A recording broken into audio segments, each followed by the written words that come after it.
Welcome. How's everybody doing? Hope you are doing well.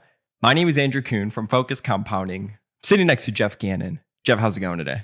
It's going very well, Andrew. How's it going with you? It's going great. We hope it's going great with everybody else as well. If this is the first time you are tuning in with us, thank you so much for joining us.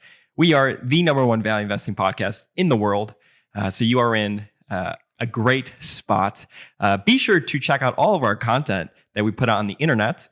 We write about stuff at focuscompounding.com. Geoff actually put up a post today, and there's another one scheduled for tomorrow. We tweet about a lot of different things that is going on in the market. It's a way for us to send out all of our content at Focus Compound on Twitter. If you're watching this on YouTube, we have the video version of our podcast. And if you're listening to us on Spotify or the podcast app on iTunes or other I guess you could say apps where you listen to podcasts, well, we have all of our content on there as well. So if this is the first time you're joining us, thank you so much. And be sure to check out all of our other content. If you're interested in learning more about our money management services, reach out to me at andrew@focusedcompounding.com. You could also go to focuscompounding.com, click the Invest With Us tab to get some more information on everything we're doing here at Focus Compounding. So Jeffrey, how's it going? What's new in your world? Have you seen the new Top Gun movie? No. You didn't see the new Top Gun movie? Mm-mm. I'm very surprised that you didn't see the new Top Gun movie. I'm not even a Top Gun fan. Mm-hmm. And I haven't even seen the first one. Okay. But I saw Maverick, the new one. They're projected to do $1 billion from this film globally. Okay. Yeah. And I will say it was an incredible film. I'm so upset that you haven't seen it because I wanted to talk about it. I thought for sure on week 4 that you have seen the film. But I don't know if you read about it. The actors themselves actually were in fighter jets for the filming. Okay. Because they wanted to get like the facial expressions of gravity and going, a million miles per hour and stuff. So, wow, I'm very upset that you haven't seen it. So, Geoff, if I could give you homework, it would be to see Top Gun Maverick. It was actually a really, really good film. I mean, where do you even see a movie theater? I mean, you kind of live in the country now. You're away from civilization. They have 2 multiplexes in the town. Yeah. Is it There's a Cinemark. They have a Okay. Cinemark, and they have another concept like a family entertainment center, Mhm. combination. Yeah. Have you seen the new Jurassic Park? Is it Jurassic World? I don't know what it is, but Yes, I did see that. okay. How was that? That's fine. That was fine. Well, they are also racking it in at the Yes. box office. So, I mean, just movie theaters, they're back. Talked about this all the time. Chicken and the egg problem. Is it the product? Is it, the change of preference of how people want to spend their time to see a movie? I mean, when the product is there, people are going to see a movie. So yeah. Jurassic World. And, Jurassic World, okay. Jurassic World Dominion, I guess it's called, and Top Gun Maverick, both probably did as well as they would have done, outside of pandemic. Lightyear obviously did not do so great. Why do you think that is? Probably That's a Toy Story spinoff, right? Yeah. Buzz Lightyear. Probably because Pixar hasn't released a movie commercial, in cinemas for a few years. They all went to Disney Plus, so I don't know if that's a permanent harm to the brand, but it may be. So basically, they're the first ones that didn't. I guess. Let's see. Maybe Onward was released right when the pandemic was happening, or something. That might have been the last movie that they did. So everything else has gone to Disney Plus. And, they may have had success with growing Disney Plus that way, but they haven't been putting them out in theaters. So yeah, that's way below like Toy Story 4 or whatever else would be kind of in that series if you think about it. So I don't know if that brand is as big as it once was. And that may be due to putting on streaming things for the last few years. Yeah, Top Gun Maverick, for people watching on the screen right now, 887 million for worldwide box office numbers. Yeah, it had an amazing hold, but of course it was Father's Day, and it might be a Father's Day movie. Probably is. Yeah. It's interesting that Tom Cruise does all of the stunts himself. I was watching a video of, he's even done stunts where he was holding, I don't even know the movie, but this YouTube video was showing like 8 of his top stunts.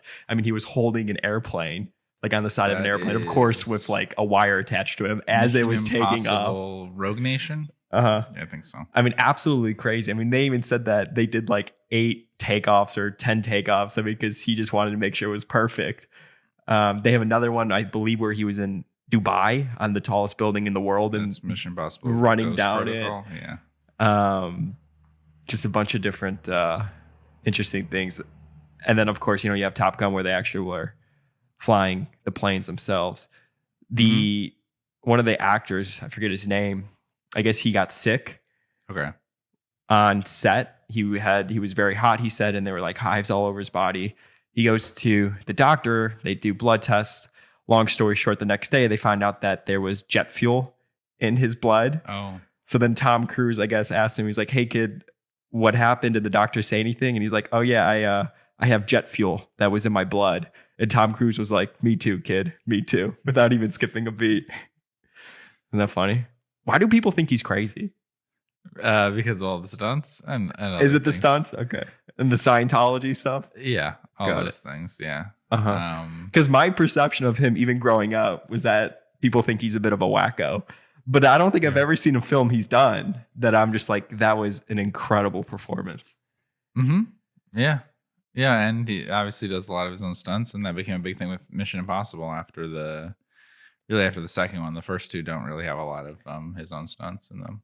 I mean, I think there was even I don't know if it was Mission Impossible, but he was flying a helicopter and doing all these crazy maneuvers and stuff like that. I'm like, holy smokes. They used yeah. This does not seem safe at all. To have him do a lot of helicopter stuff, yeah. Yeah, and even in other movies, he's done practical driving stuff. Normally, they don't have the actors do the driving, yeah. Absolutely crazy, huh? Crazy, crazy, crazy. Anyways, we could talk about what's going on in the market.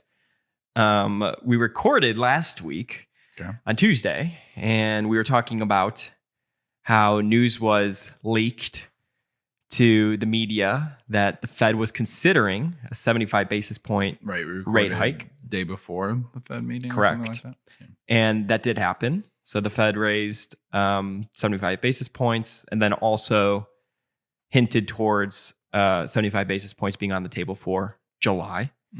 Where we sit currently today, S&P 500 down 21%, 10-year, 3.283, crude oil, $110 a barrel, natural gas, 686.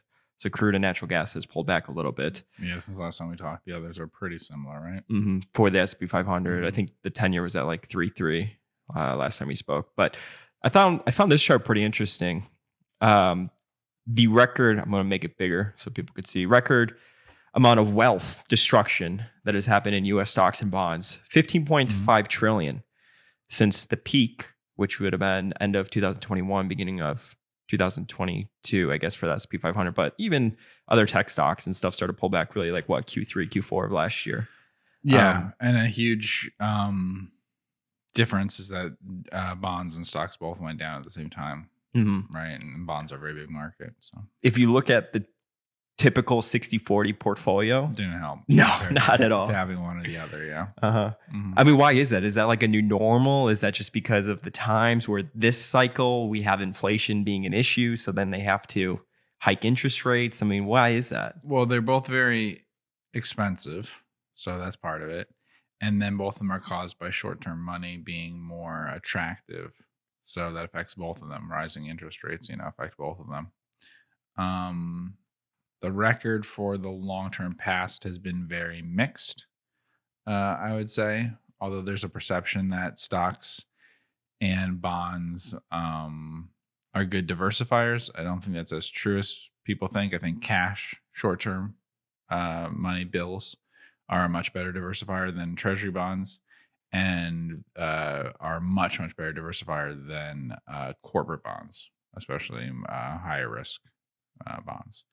So, sometimes in the past, higher risk bonds, corporate bonds, have been a better diversifier, but they had much higher yields. So, like if we go back to the 80s, their performance wasn't as bad as it has been now. But that's total return because their yields were much higher. So, if you had double-digit yields, even though you had very high, even though you had very large losses in terms of price, you had high yields, which made up for a lot of it.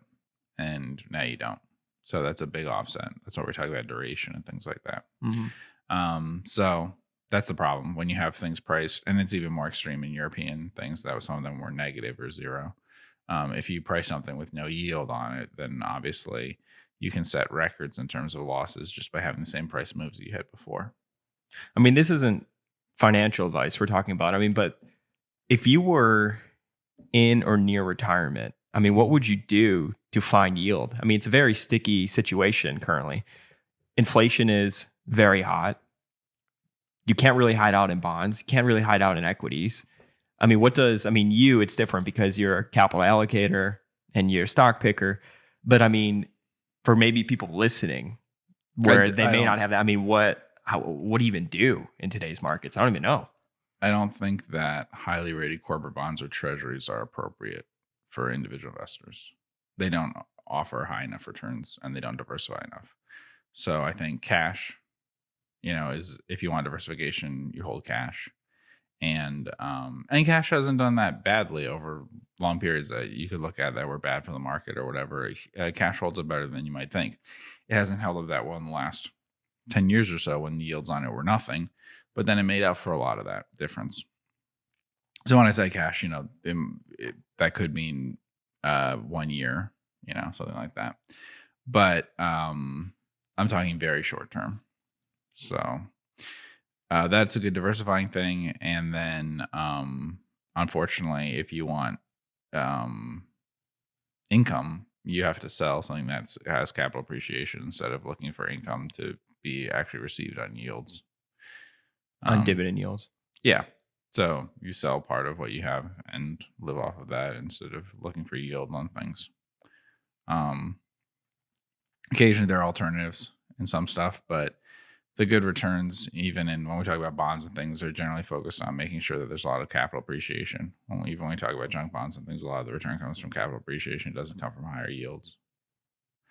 So I think it's hard to find yield that way, and I think you open yourself up to large risks when you try to get returns in terms of the yield, especially because if it's related to the yield, obviously then you open yourself up to very, very large capital losses. Even say that you have been reaching for yield on something, you have very large losses when yields on other things go above that. So for instance, let's say, a year or two or whatever, you're reaching for yield in somewhat very high grade, like junk bond things. Cash is about to yield more than what you bought those at. So obviously those are large losses if you had been buying things that have many years to go on them. So they didn't really accomplish much, obviously.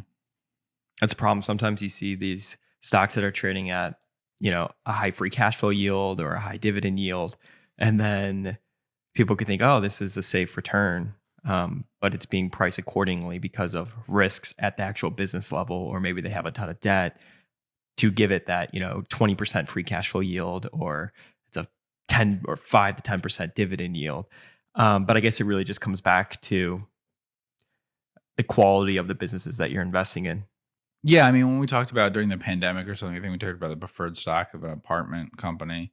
Something like that's held up pretty well. Like the price is a bit higher than when we talked about it, even though yields are up a lot. And that's just because the yield was very high on it. So there are some things like that, but that's real. But when we're talking about those, we're talking about really reaching for yield. Just things that are priced inappropriately. So that's something that at the time might have been priced to yield 10% or something. That holds up a lot better, even when yields on cash, short-term treasury stuff goes up a lot. But if you were looking at something where you said, oh, here's a bond that yields a few percent, or here's a stock that has a dividend yield that's okay, then, that's why you've had those losses. But this isn't something new. Buffett and everyone warned about this for a long time, that both stocks and bonds were priced in a way that was going to be difficult. Hasn't really happened before that I can think of. This is the first time, the 2010s is the first time that both stocks and bonds seemed inappropriately highly priced. There have been times when stocks were really expensive, but bonds weren't. So .com, stocks very expensive, bonds not. Stocks and bonds both cheap in the early 1980s, Bonds way too expensive in 1940s. Stocks not way too expensive. So this is, in terms of like a bubble, it's an everything bubble, and that it's both stocks and bonds. Now, it's not necessarily everything in the world. There were other markets that you could go into, I guess, that are neither stocks nor bonds that you maybe could have bought something. So, for instance, you could have bought gold. Gold, I don't think, has gone down much this year, right? That's correct. Yeah. Yeah. So that did diversify you, and cash would have diversified you. And those are things that logically, if you looked at what would diversify me, cash and gold are more logical diversifiers than bonds, really.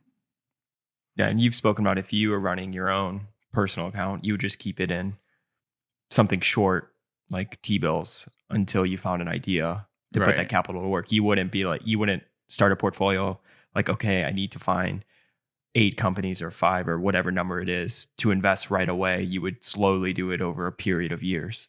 Really think about it. If you were to be investing in private businesses, how that individual would probably think about doing it. Right, because that diversifies you across time. So that's what helps. I mean, what you wouldn't want is to inherit a lot of money in January 1st of this year. Yeah. And say, I'll put half in bonds and half in stocks. It didn't really give you a different outcome than if you'd said, I'll buy a lot of bonds or I'll buy a lot of stocks. But if you've been buying a combination of bonds and stocks for the last few years, then you're more diversified. So on any time that you're going to buy all on one day, you're not going to have as much diversification as you think. So yeah, if you bought 5 or 10 different stocks over 5 or 10 years, slowly going into them, then you're going to be more diversified than you might think. Instead of looking at it as a portfolio approach, where it's all as of every day that you have to decide how much you want in each. Why do people not do that? I mean, I think you're probably the first time I've ever heard somebody say that that's a valid method, or how you would do that. I think more people do it than you might think. It's not studied. Academic things and institutional stuff always focuses on this idea of a portfolio. Mm-hmm. Yeah. But for instance, if you're trying to set aside a certain amount of money to guarantee that you don't end up broke, the way to do it depends a lot on the risks to it in the first few years. Once you have a few years of compounding in, it's not likely to be a really big problem. So I think a lot of it is the studies of how they do it, trying to figure it out. So, you say like, oh, well, you'd be behind from 1929 to, 20 some years later or whatever, if you went all into stocks. That's true. But as you can see on the chart there, if you start in 1925, and we're evenly putting money in before then, which isn't very long, you don't have that same problem. Which is important because say you start an endowment or something, you can easily go broke because you can't spend any of the money if you put it all in 1929. But if you spread it out over a few years, as long as those years aren't a bubble, you're a lot better off. Generally, I think it makes sense to buy stocks whenever you find a company you like. Only warning is that there are occasionally bubbles. In that Shiller PE chart, the ones that stand out obviously are the 1920s and the 1990s bubbles. There are other points that are pretty expensive too. And I'd be cautious about them. What we're in now, 1960s. And it's not like this is only in retrospect, at each of these times people wrote books and things about how crazy it was. And so it makes sense to be a little careful there and not go all in at that moment. And unfortunately, individual investors sometimes get involved in the market at exactly that time. I knew plenty of people who probably didn't invest before about 1996 at all, and then probably stopped investing after about 2001 or so, and then took many years before they bought stocks again. And that was probably true in the 1920s as well. And I think true to some extent in the 1960s.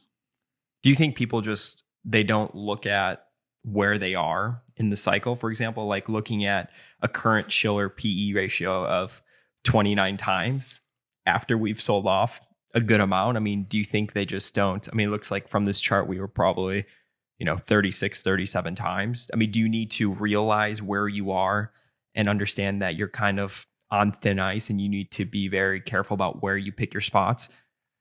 I mean, if you're a value investor, investing in a market that is, let's call it 36 times a Shiller PE, but you're being very careful about where you're picking your investments, where for us, we always talk about us paying up is like what? 15 times. I mean, generally speaking, you're looking for like 13 times earnings. Do you think there's an inherent hedge investing that way when you're investing in an already frothy market? Do you think people need to just realize where they are? I mean, because people, they get so accustomed to what seems normal now without realizing that actually the past 10 years or whatever, the past 5 years have been very abnormal. Right. No, I think that's what happened. Yeah. The issue with the Schiller PE that you can see there is it would have basically said it's okay to invest fully for only a few years in the early 2010s. After that, it would have been telling you that there was a problem, that you're pretty expensive. So I'm sure a lot of people expected it to drop even further than it ended up doing. It keeps you out of the market for a longer time if you're literally not in stocks. I don't think that makes a lot of sense though, because at almost all times, it has made sense to be allocated overwhelmingly to stocks. For a long-term investor. It's been less true for the time that I've been investing. It's been, more skeptical of that for the last 25 years or so. It's been pretty high throughout that whole period, and it's, a little more debatable whether it's always been a good idea to be a lot in stocks. But I think you can find things to do, and we focus on stocks, and we've found ways to make money beyond the market returns. So that's something that we focus on. Whereas like in bonds, I don't see how I would be able to make returns above what a fairly representative group of bonds would be doing. So there's other ways to add value. So you focus on those sorts of things. But yeah, I think people haven't wanted to hold cash, obviously, because the cash yields nothing. And you see other people making money and you want to keep up with that. And that's the whole... And the market too. Yeah. And that's the whole approach of the Fed's idea, the portfolio type approach that they have, which is the idea that if they soak up the supply of lower risk things that people would that investors would otherwise be in, they can push them into other things because the same demand will be there. So if you soak up supplies of treasuries, then you can push them out into other things. If you soak up supplies of mortgages, you can push them out into other things, and eventually people are pushed out. And then those people will push out the next group of people. So people who would otherwise be owning those things then go into dividend yielding stocks. That might push us and other value investors out of dividend yielding stocks into value stocks that don't have dividends, which then might push them out, and so on, until the final people who might normally be growth investors or whatever are pushed out into owning, Bitcoin and things like that. Yeah. And that's kind of the method of how that works. You think being a value investor almost puts you in a bucket where you're following a framework that logically makes sense? Because, okay, so you're not, as a value investor, going to be saying, 20 PE is the new 30 PE, for example. Okay. Right? So let's say you buy a company that actually generates free cash flow. It was kind of rational when you went into it. Let's say that company is down 30 or 40% this year. That company is a lot different than the high tech company that doesn't generate any free cash flow. Quite frankly, it burns cash flow that is also down 30 to 40%. Company A versus company B, those are two totally different situations. Do you think if you follow the value framework, it almost, I don't want to say protects you from you, but there's just an inherent margin of safety if you're investing like that when you own these cash flow generative businesses and you didn't pay too high of a price? I mean, I would be worried if I bought a company at, let's say, 30 or 40 times earnings and they don't really generate anything meaningful as it relates to free cash flow, and that stock is down 40%. People could look at it and be like, oh, well, that's looks like a cheap stock. It's down 40%. But at the end of the day,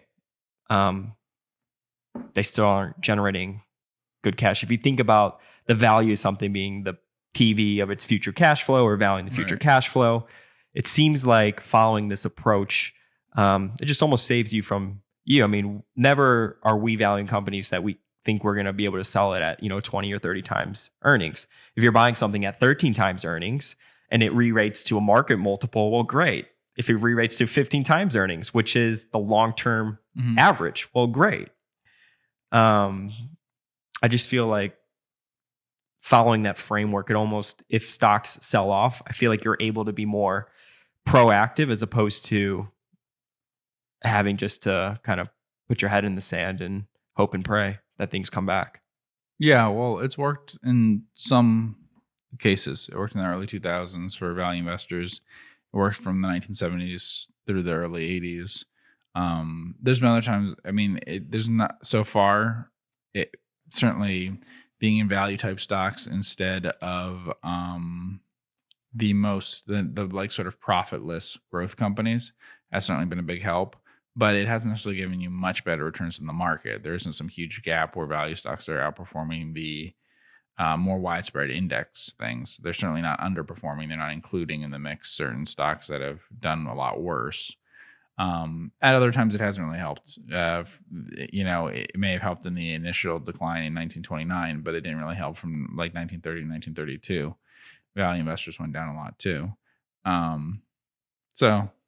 then it turns into a waiting game, right? Like if you're worried about impairment of capital, I feel like if you're like, well, this business is still a great company generating cash, I just may have to wait a few years for the price to come back. The business itself is continuing to improve, But then the other end of that is we always use the example of Microsoft from 2001 and how long it took, even though the business on all fronts, from a fundamental perspective, were improving year over year. It still took whatever it was, like 10 or 11 years to get back to break even if you bought it at the peak of 2000, 2001.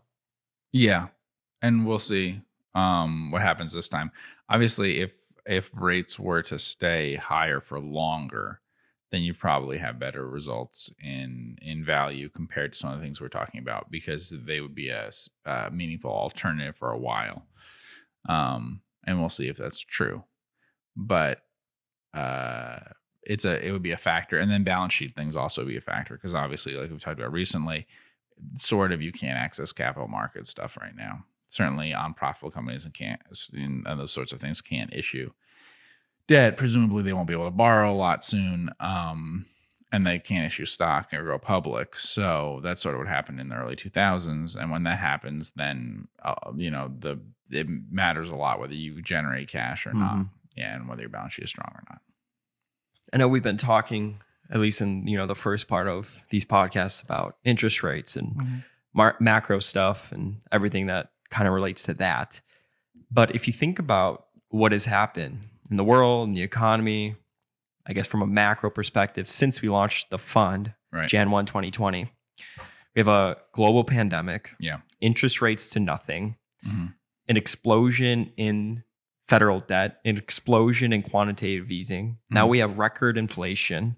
Now we have interest rates going up. Right. I mean, it's just funny when you think about all these crazy things that have happened. So sometimes I just wonder, while all that is important, especially if you're, investing in financials, you think about interest rates and stuff like that.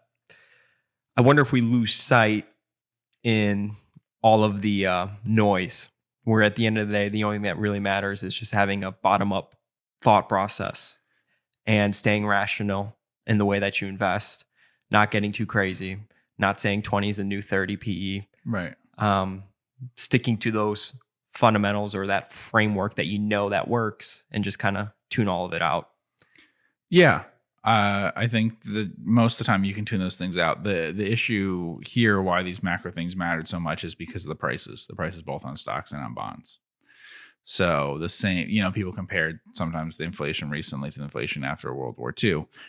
Stock prices were not very expensive, so they could deal with having a lot of inflation. And it wouldn't necessarily cause the same sorts of problems that we're seeing now.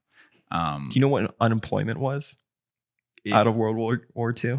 Well, right out, it was about 1.5% or something like that. Really? Oh.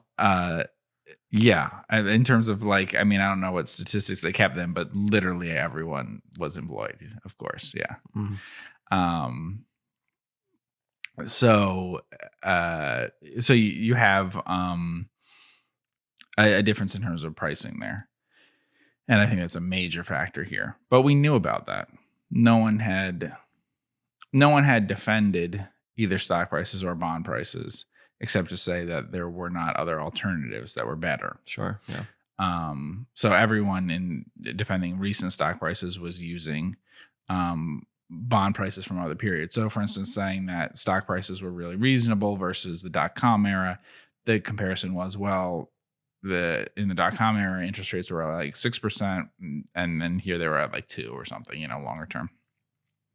And so that's why it made sense. They were all based on that idea. So when you have a resetting of interest rates, obviously it matters a lot more. And same sort of thing with inflation. If we had the same level of inflation, but we've been used to seeing a lot more inflation, this wouldn't be such a big deal. If they had a little inflation at points in the 1990s, they were used to an incredible amount of inflation in the 70s and 80s. So this didn't come as such a shock to them. Here, the idea that there would ever be inflation was something people, didn't believe, and that interest rates would be anything other than close to zero isn't something anyone believed. Do you think a lot of people didn't believe that we'd have this inflation issue just because the Fed really was struggling over the past, whatever it was, since the last cycle to hit that 2% inflation target? Yeah, people usually adjust their beliefs that whatever is happening right now is the new normal. I mean, after World War II, they really did believe a lot of people really believed they're about to go into another depression because they'd had a depression before. So that's what they believed. Anytime that inflation started to go up after the experience that people had in the 70s, they started to believe it was going to go up to really high levels. And so they acted quickly to do something about it.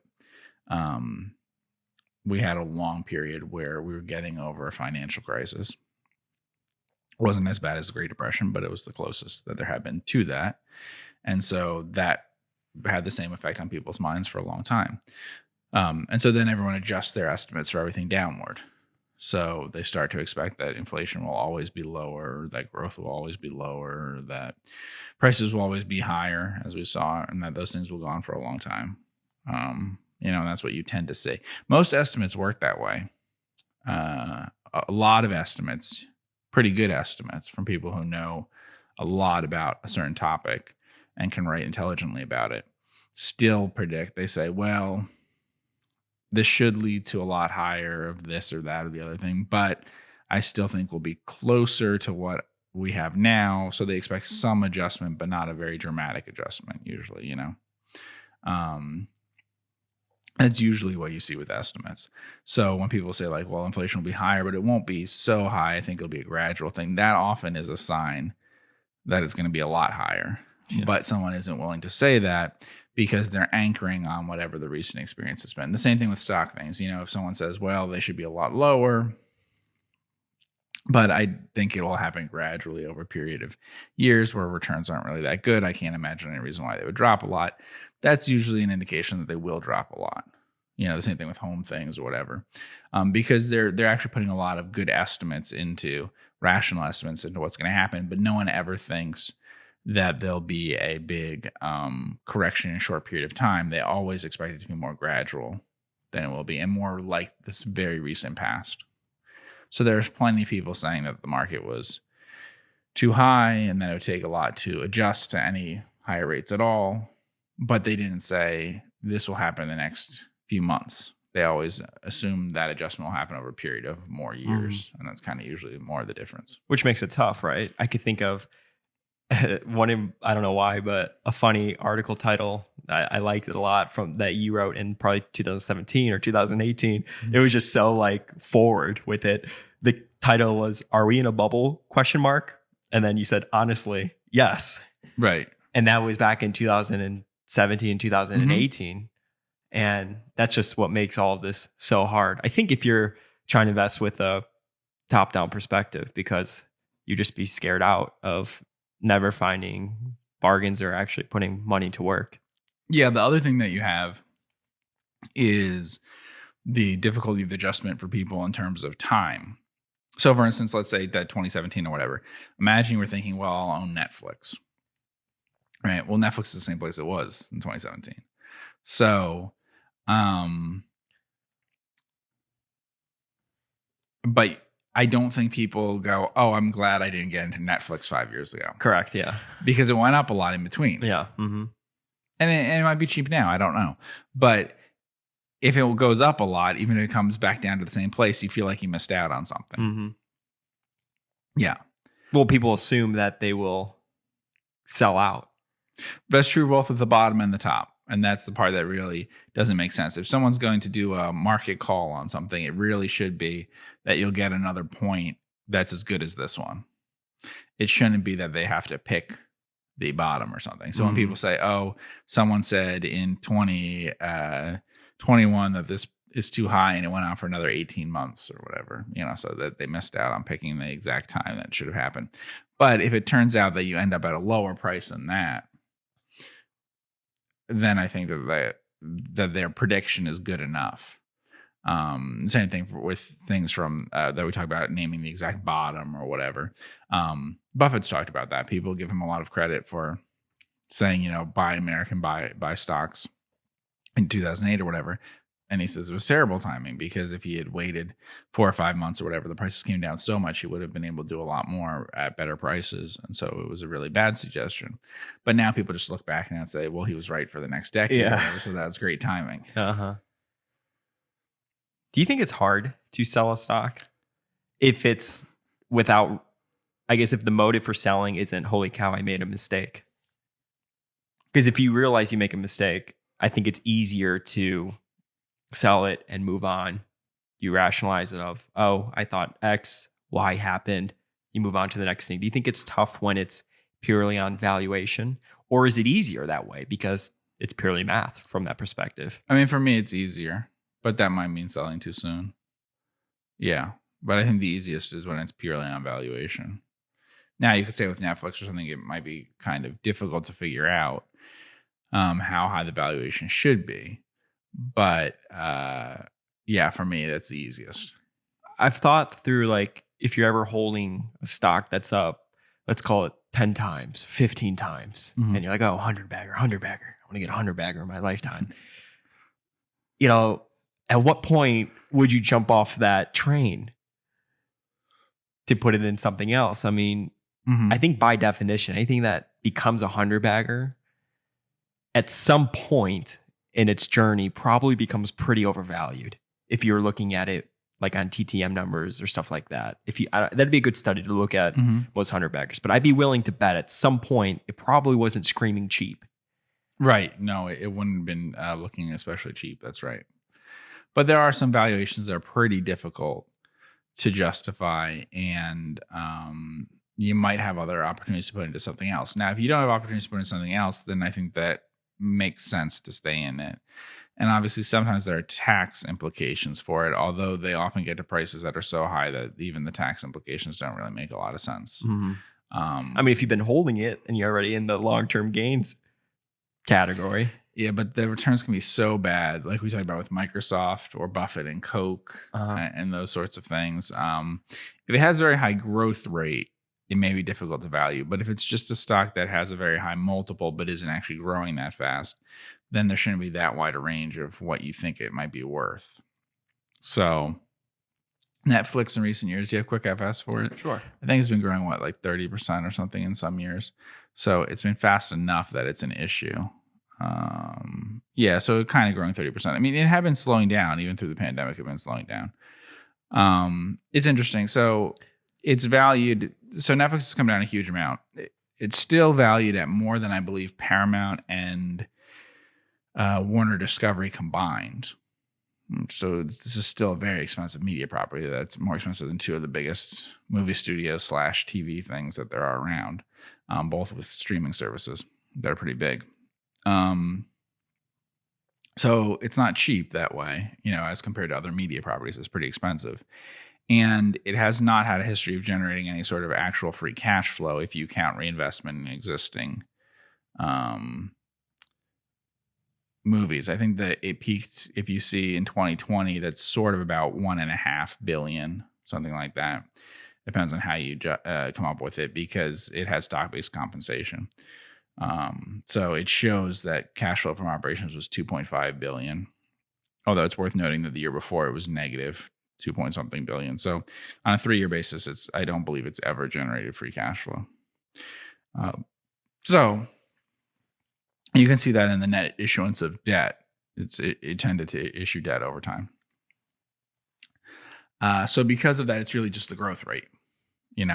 If you think that it's going to give a return to you, then it really just depends on how high the growth rate is. but the growth rate was high enough for a while that you could have said that it wasn't, that even though it was really expensive, if I'm always going to grow at 30% or something for a long period of time, then maybe I can have good returns here and I shouldn't sell. People would say the same thing about Amazon. They'd say the same thing about certainly the ones that are even more impressive are like we talked about Facebook, Meta. It had even higher returns and high profitability. So it would make even more sense with something like Facebook as opposed to Netflix not to sell. Netflix was more high price and less attractive growth things than Meta. Especially like from like a free cash flow conversion, Mm-hmm. all those other things. And it was well, growing free cash flow per share, faster. Yeah. buying back their stock. Mm-hmm. Yeah, generating plenty of cash flow that way. I don't want to dance on a grave or anything. I know it's, hindsight's 2020, but do you think if you were looking at this, you would have started to get a little bit nervous just because it's been so obvious that competition is coming into the streaming industry? It's interesting. I don't think that Netflix will be particularly hurt by competition. I've always thought that they'll all end up in the same place. So I think there was a herding into one particular stock that I don't think made a lot of sense. So I think there'll be some streaming services that fail, but I see no reason. I've never seen a reason to assume that Netflix would be at a larger size at the end of the period, at the end of whatever period of growth there is in streaming, than say Disney Plus or HBO Max. Why would people on average have one service? It doesn't really make a lot of sense. It's like thinking, oh, NBC will be huge and CBS won't be. I don't really get it. And so there might be only 3, 4, 5 worldwide that get to a scale that they can actually make money. But I think for a while, for some reason, Netflix was valued a lot higher than other streaming services. Maybe because it was a lot bigger already and it was growing, as opposed to ones that might be bigger a few years down the road. So that one always did surprise me with it.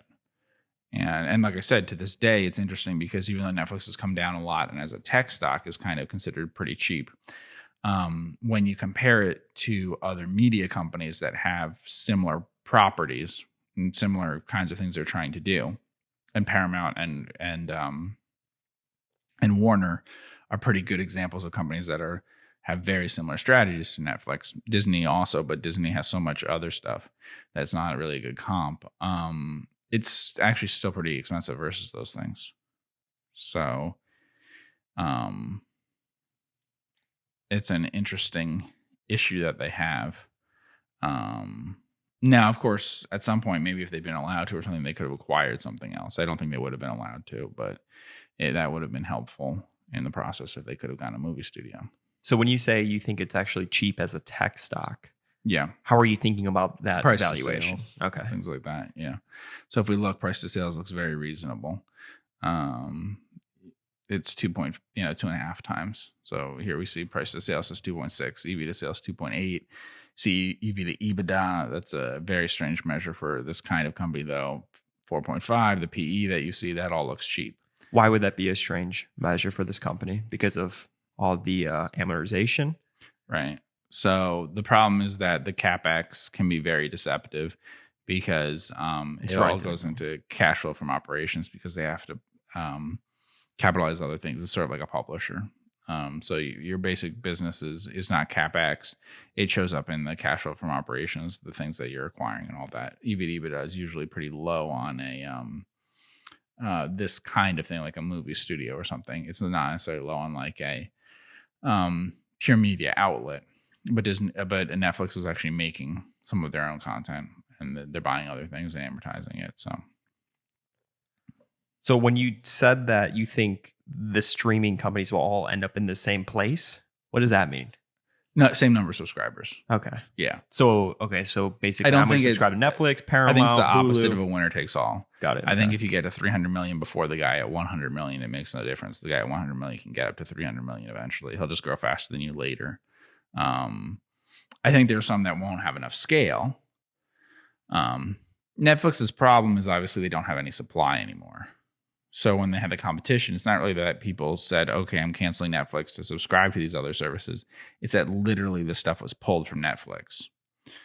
And that's the problem. I mean, I did a little calculation for someone who was asking about Netflix, and my estimate was that in a few years, 50 to 85% of all US, so Hollywood, which is like virtually everything that would matter to US and most other countries, content. So that is movie content will not be available to Netflix. They literally cannot access it because they're in direct competition with those companies. And in the US, you're legally allowed to keep things for yourself. There's no requirement anymore in this sort of thing. There was once a requirement in things like TV, but there is not a requirement that you cannot create content to distribute yourself in movies. So Disney, Warner, Paramount, they can create something in-house and show it themselves without ever having to offer it to the highest bidder.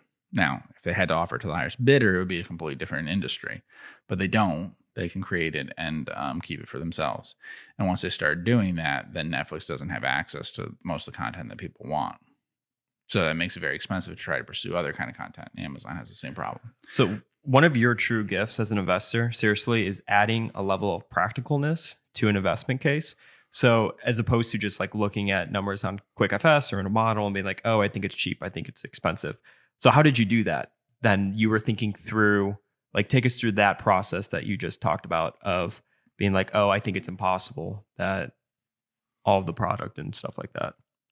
Well, you can just look at who the big movie studios are. And once they started up their streamers, then this became a problem. It became a more serious problem, obviously, when Disney and Fox merged. But it's been a problem for a while that it was going in this direction.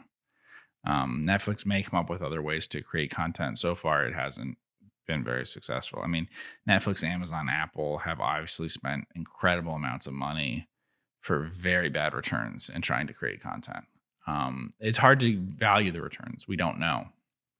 This is even an issue where we're talking about Lightyear with Disney. How much harm did it do to them? DC, some things that they released with HBO Max during the pandemic. How much harm did it do? They got a lot less value from those properties. Disney may have done permanent harm in some ways to the Pixar brand, but it helped grow Disney Plus. So maybe maybe that's a big advantage from it. But is that part of the reason why something like Lightyear isn't doing as well as it used to do? And then if you're making a lot less money from that, is that a really big issue? Without a theatrical release, a movie to Netflix or Amazon or someone like that is a pretty expensive proposition because you're not offsetting a huge amount of the cost with the theatrical release, so that it's a lot to pay for what you're getting out of it. And they certainly had a few hits, but I mean, I think a lot of the issue is, as you can imagine, the loss of some pretty big comfort food type large series, large libraries of stuff that they've lost to other networks. I mean, the thing that you don't want to lose things like The Office. Paramount is using, they're all doing this. You don't have catalogs of a lot of this stuff that you'd like to have. Paramount isn't going to put Star Trek on other things anymore. Universal isn't going to put the different things like The Office and stuff that they have on other channels anymore. And so once they keep it to themselves, what do you have? You have to have a lot more new content all the time to try to bring people in. And then you might have more churn, which is fine if you have the idea of like a winner takes all type business. And I just never believe that that's the case with a company like this, that it would make a huge difference. If you spend a lot more money to get big fast, would that really help? I think that's the only way they could survive. And I'm impressed by how they survived in the early years. But some of these companies, Netflix and Amazon, probably have had more antagonism with Hollywood stuff than they should have, and have put themselves in a dangerous situation because of that, when they should have found ways to acquire something, work with it, whatever, especially with weaker players that they could have gotten an advantage with, like Sony or something. What do you think the game plan should be for Netflix going forward? Now they're talking about probably going into advertising. So yeah, you think probably. So? Yeah. So what, you don't charge? If they're not going to buy a movie studio or be able to spend a lot of money on production of stuff, I think with lower quality content that you have a lot of, and especially if you're very global, which I think Netflix can be very global, then I think advertising would make a lot of sense. And then also the internet, I think advertising potentially has an ability to be fairly high rates that you can get for things. So I would expect a lot of advertising. Yeah. And that may also be realistic in terms of trying to avoid churn, but I don't know. That's a very big issue with like inflation and stuff. Can they really raise rates? All these companies have this problem. Theoretically, I think investors assumed, I don't think they assume anymore, but I think they assumed before that somehow these companies would be able to raise rates, right? And when inflation is very low, you might be able to. But the customer acquisition costs and everything are so high, and the advantage of having additional audience is so high that the risk to any subscription business is you can never raise rates high enough. It's the same problem that insurance companies have. You always want to raise rates lower than you should and like average it out smoothly over a long period of time, because the cost would be so great if you increased it too fast. So if inflation is 10% a year, you can't raise your rates 10% a year, because raising them that much would lose some of your customers, which are too expensive to reacquire. So instead, you always try to say, well, I think on average inflation will be 5% in a year over the next few years, not 10% and then 2%. And then, and so you try to smooth it out and make it less lumpy that way. And you know that there's certain thresholds that if you don't go above, people won't cancel. But if you do too big a move at times, people will cancel. Obviously, introducing advertising onto plans that did not previously have advertising would lead to a lot of cancellations. From the perspective of, I don't want to use Netflix anymore, or from the perspective of, oh, I paid $20 a month, I don't mind to watch a few commercials, I'm going to cancel my $20 or whatever it is subscription and just go the ad route? The first one. Okay. Got it. Yeah. It would segment people, and push them each direction. You may be able to charge more for some people. But it is hard to go from a pure approach one way or the other. A very pure ad approach, the YouTube approach, or a pure pay approach, the HBO approach, can both work a lot. And they target completely different things. YouTube with very low quality content and stuff, and a lot of it. And HBO with high quality content and very, very little of it. But they're able to charge you a lot of money for it. Whereas the problem that Netflix has is they have a few things that might be very in demand for people, but there's actually only a few during the entire year. So people might be in the habit of canceling more often. Netflix has also made it fairly easy to cancel. And so it has that issue. Like I said, I think that it will last for a very long time. Once you've built up such a large audience base, the fact that you don't have a lot of supply, you'll be able to pay for supply and get it, and you'll be able to make it work out if you have one or the other. And I think it's hard to build an audience that large. So I think once something has an audience that large, it'll be successful in some way. But I do think it's a major problem. But we've also seen hints recently that they've completely changed some of their approach to content stuff. I mean, they've canceled some things that cost them lots of money and stuff. And so I think they've radically changed what they'll be spending on content. They're going to be doing more in-house stuff. I don't know what they'll be doing. I think they'll be more careful and more traditional in terms of what they do. I think they greenlit some things to spend a ton of money on them they won't do anymore. So like Stranger Things? Oh, no, I think they'd pay for things like Stranger Things and stuff. They had a show, Space Force. Okay. I think is a really good example of the kind of thing they will not do anymore. They basically have sometimes just done things because of the people involved without any idea of what the product is, and they spend incredible amounts of money on it. And that's something that they'll probably shy away from doing. Got it. So I think HBO did this for a while too. HBO had movies of the week decades ago. And one of the things that would happen, Showtime and Cinemax and stuff did the same things, but HBO was known for this. They had like an approved list. So they had like a list of like 50 people, and it would circulate around. And basically what it meant is if you can, to producers and screenwriters and stuff, if you can get us a movie that has some of the people on this list, we'll make it, regardless of what it is. So if somehow this, and they weren't huge stars, it's just they had some sort of built-in thing. So if you can somehow get a movie that has let's say it was Chuck Norris and Sinbad are in the movie. Okay, we can make that. It doesn't matter what it is.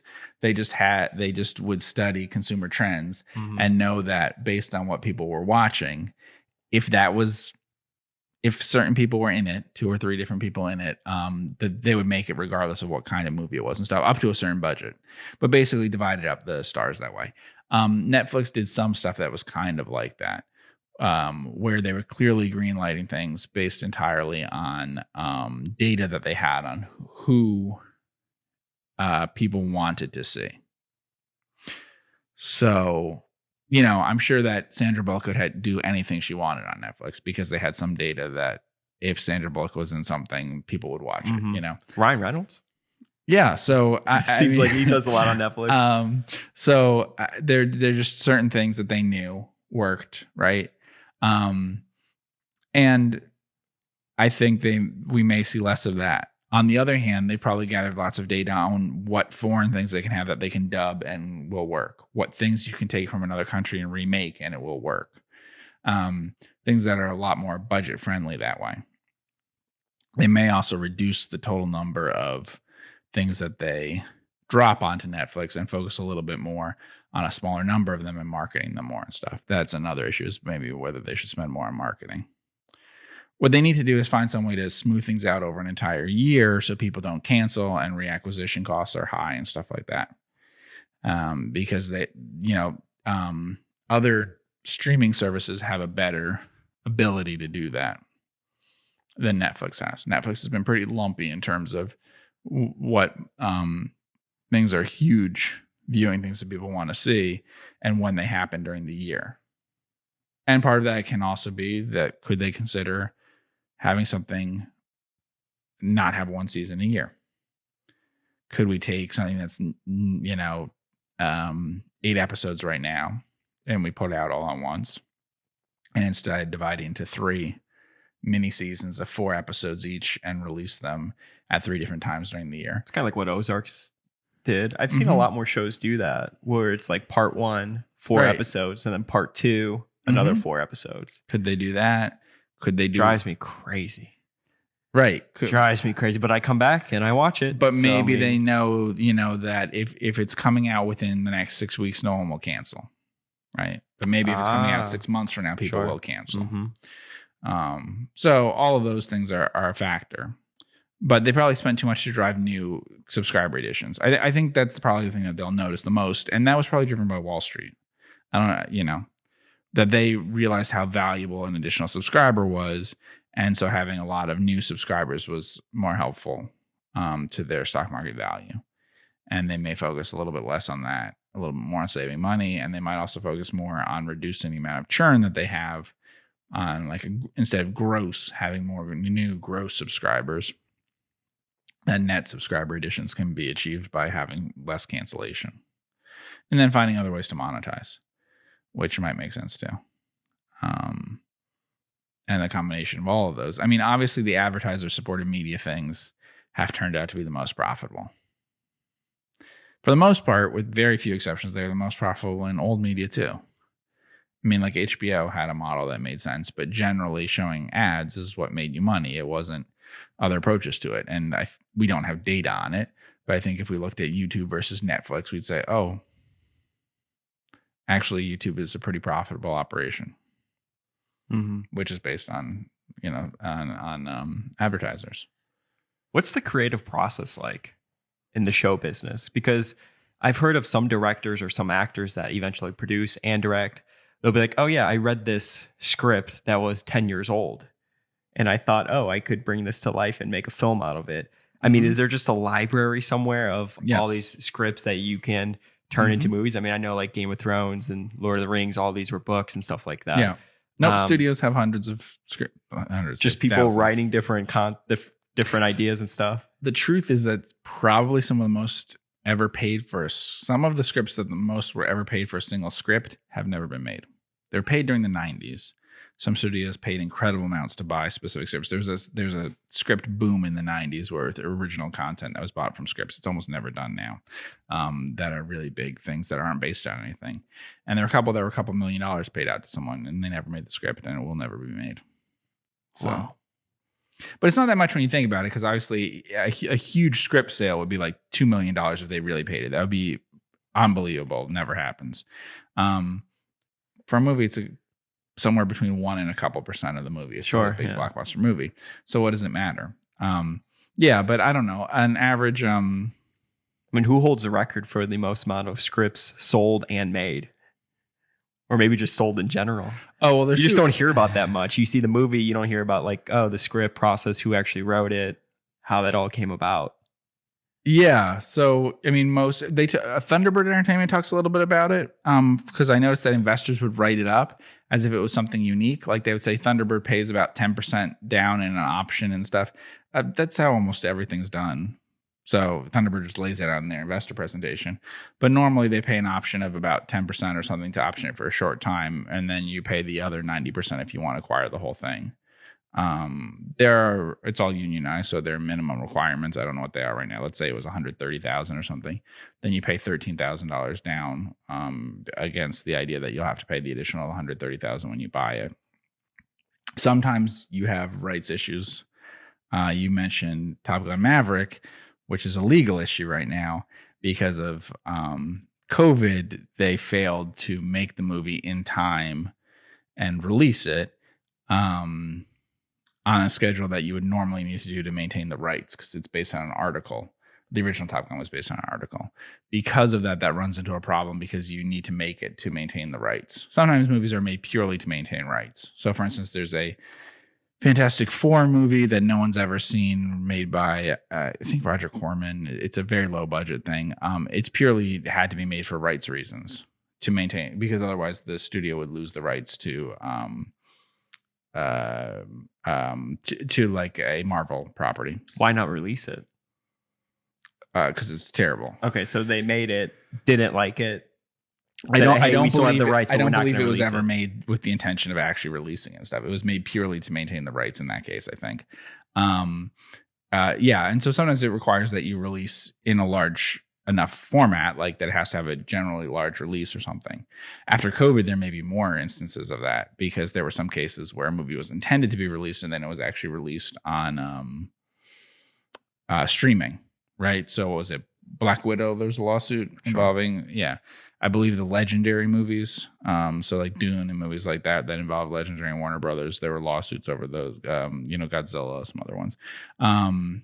There were lawsuits involved with that because some movies have people getting a percentage of something. So like DreamWorks Animation was a public company, so we know these details. They generally paid about 10% of the worldwide box office for a sequel to the voice cast.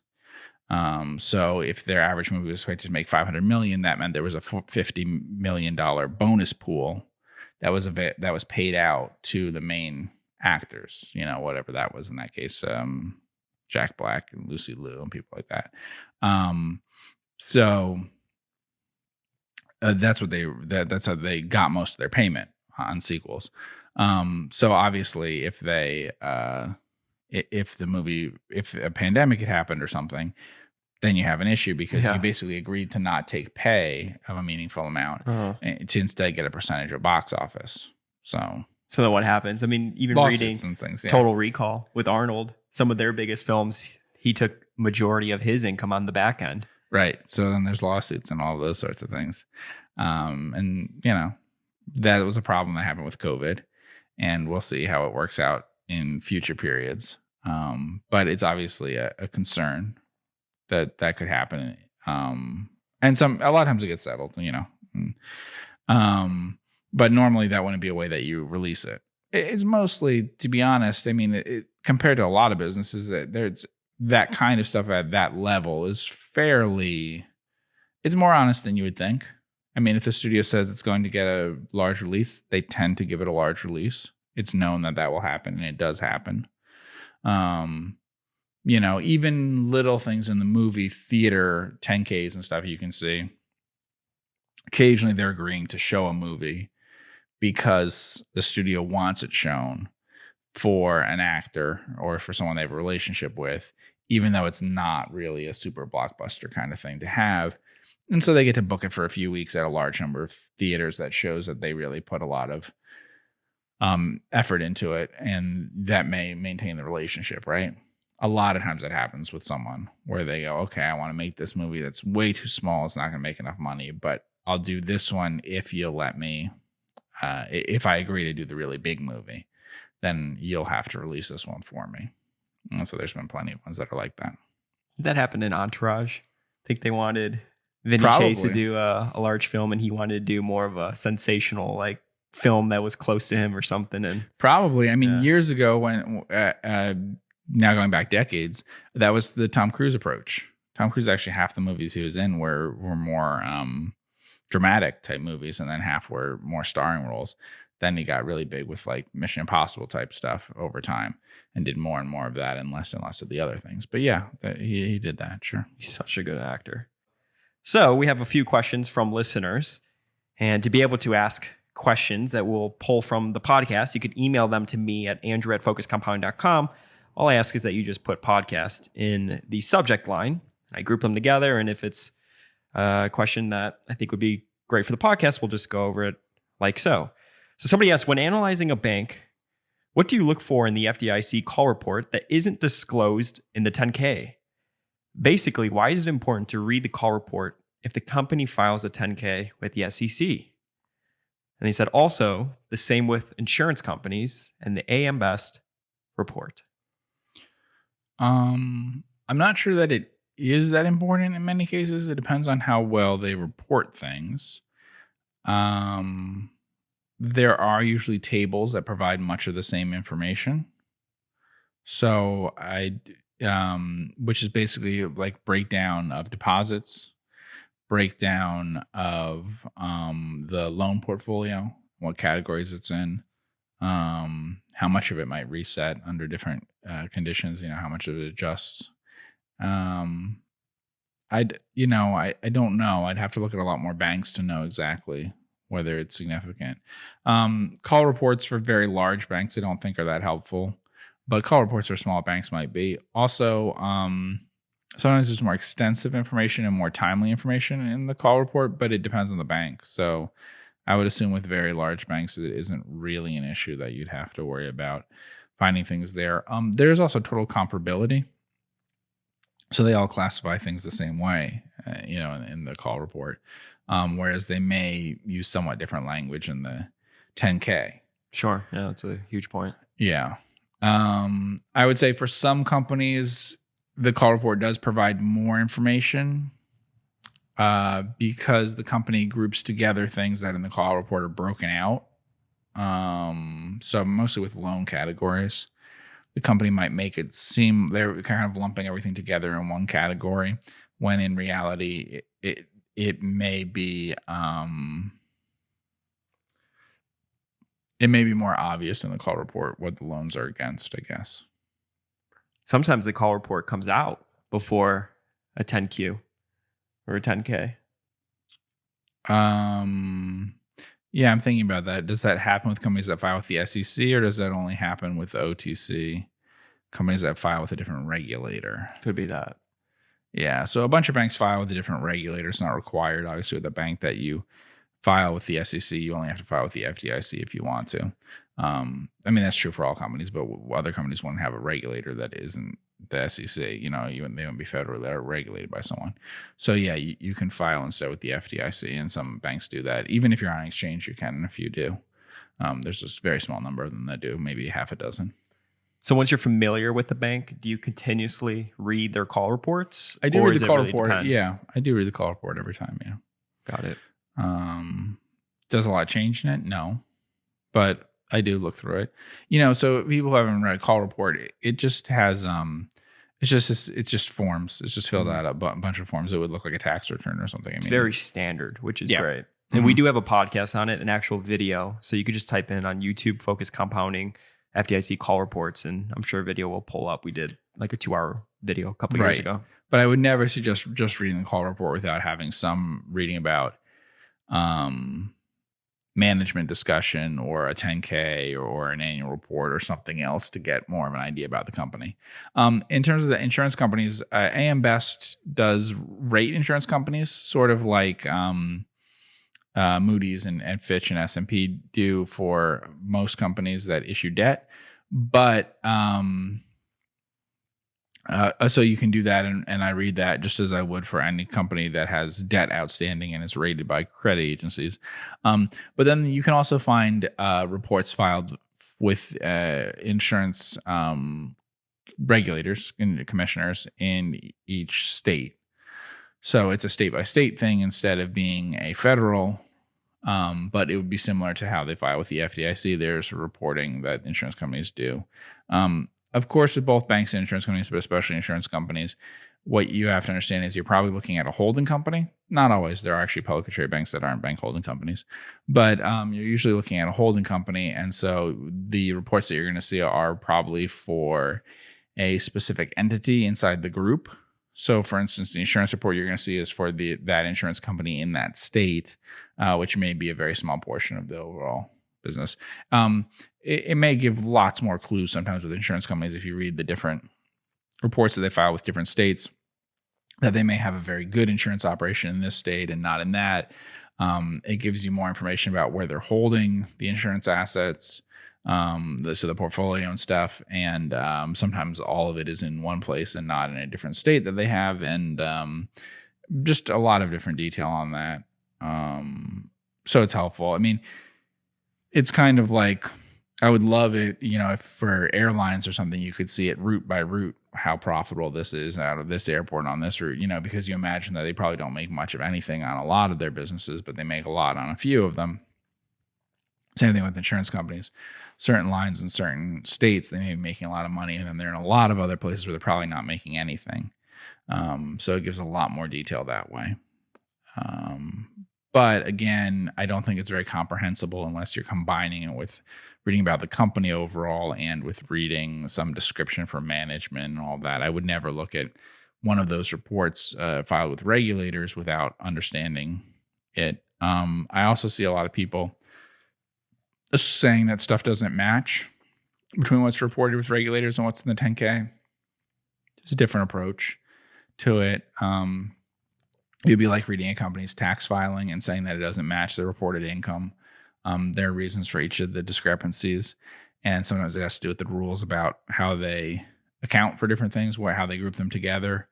And usually you can resolve it by figuring out that there's actually two different things that they're two different categories that they're categorizing differently in one of the reports, either the 10K or the filing with the regulator. That are actually like combined for a different purpose or something. So they're counting something differently. So the obvious one with the insurance companies is that they report to you on a GAAP basis, but the regulatory filings are on a statutory basis. Got it. If anyone wants to ask a question in the future, email me at andrew@focuscompound.com. So a question that I've been getting a lot recently that people want us to go over is this idea of deciphering between a value stock or a value trap. At the heart of what we try to do as investors is knowing the difference between what's a great business and what's a great investment. And especially through COVID, a lot of companies have experienced a lot of growth. So on TTM numbers, for example, some companies could screen cheap. We've talked a little bit about that in the past, but I wanted to talk about this idea of like business momentum to help decipher between the two things. And I have one of the biggest risks for a value investor is buying into a business with poor business momentum. And it's an issue because, PE ratios, especially, when we do these valuations, it's all on TTM numbers. Right. But PE ratios, price to book ratios, even EBITDA ratios, whatever number you want to use, it's all about the past. And of course, investing is all about the future. So I wanted to sort of decipher, by definition, when you're looking at a value stock, maybe growth investors have punted it. Other investors are no longer involved. The stock looks cheap. The best case scenario is when just the stock price, if you look at like a chart, it just consolidates over a period of time and the business has done nothing but get better. Maybe growth investors leave, other investors start to come in. But how do you decipher between the two? And I guess a good example, I hate to always bring this up, but I think really outlines it is when we talk about Microsoft, right? Like the stock Right. continued to improve over 10 years. But of course, it's pretty tough to hold if you're an investor over that long period and the stock price has gone down to basically gone nowhere. But I'm kind of curious to hear your thoughts on how you think about deciphering between the two, being a value trap versus a value stock. Because there's some companies you look at and you're like, yeah, that company may be better than company XYZ, but company XYZ could be a better investment. Yeah. Some of the things I do would be looking at stuff that isn't in the financial statements exactly. So we talked about Netflix, right? So one of the obvious ones with Netflix would be, what does it look like in terms of the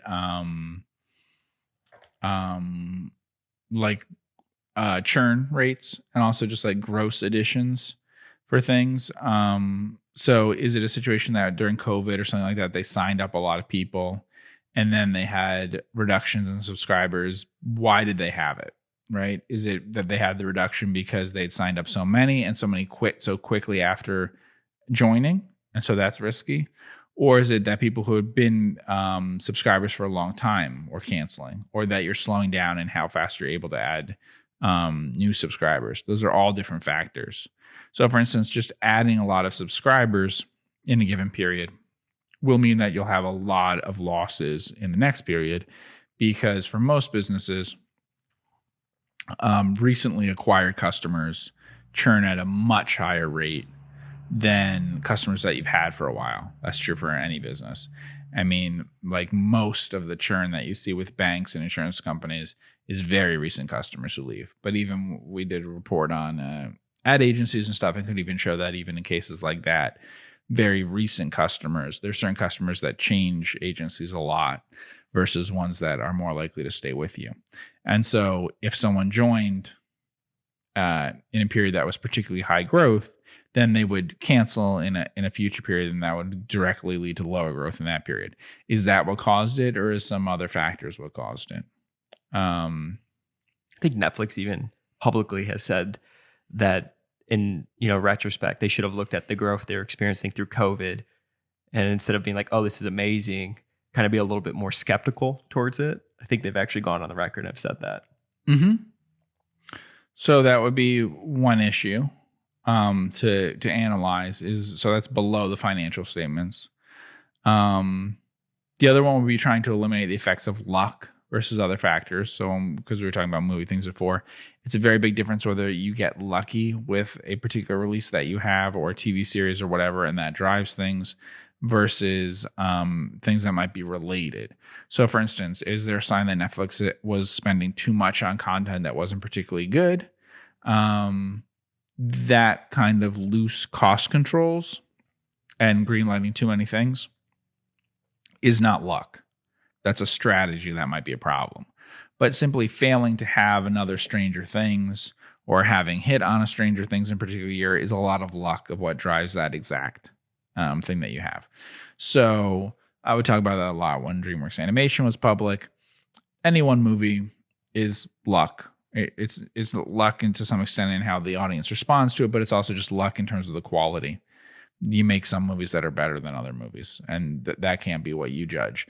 But the process is the process. Do we have signs that the process has gotten worse or better? And so if we have signs that they're spending too much money, is that something that we can see and that's a trend, versus a bunch of flops? I think a lot of times people will put too much emphasis on like 2 flops in a row. That's just, they would be like having a reinsurance company and having 2 horrible catastrophes in a row. It's just part of the business, and that's what you write, and that's what you do.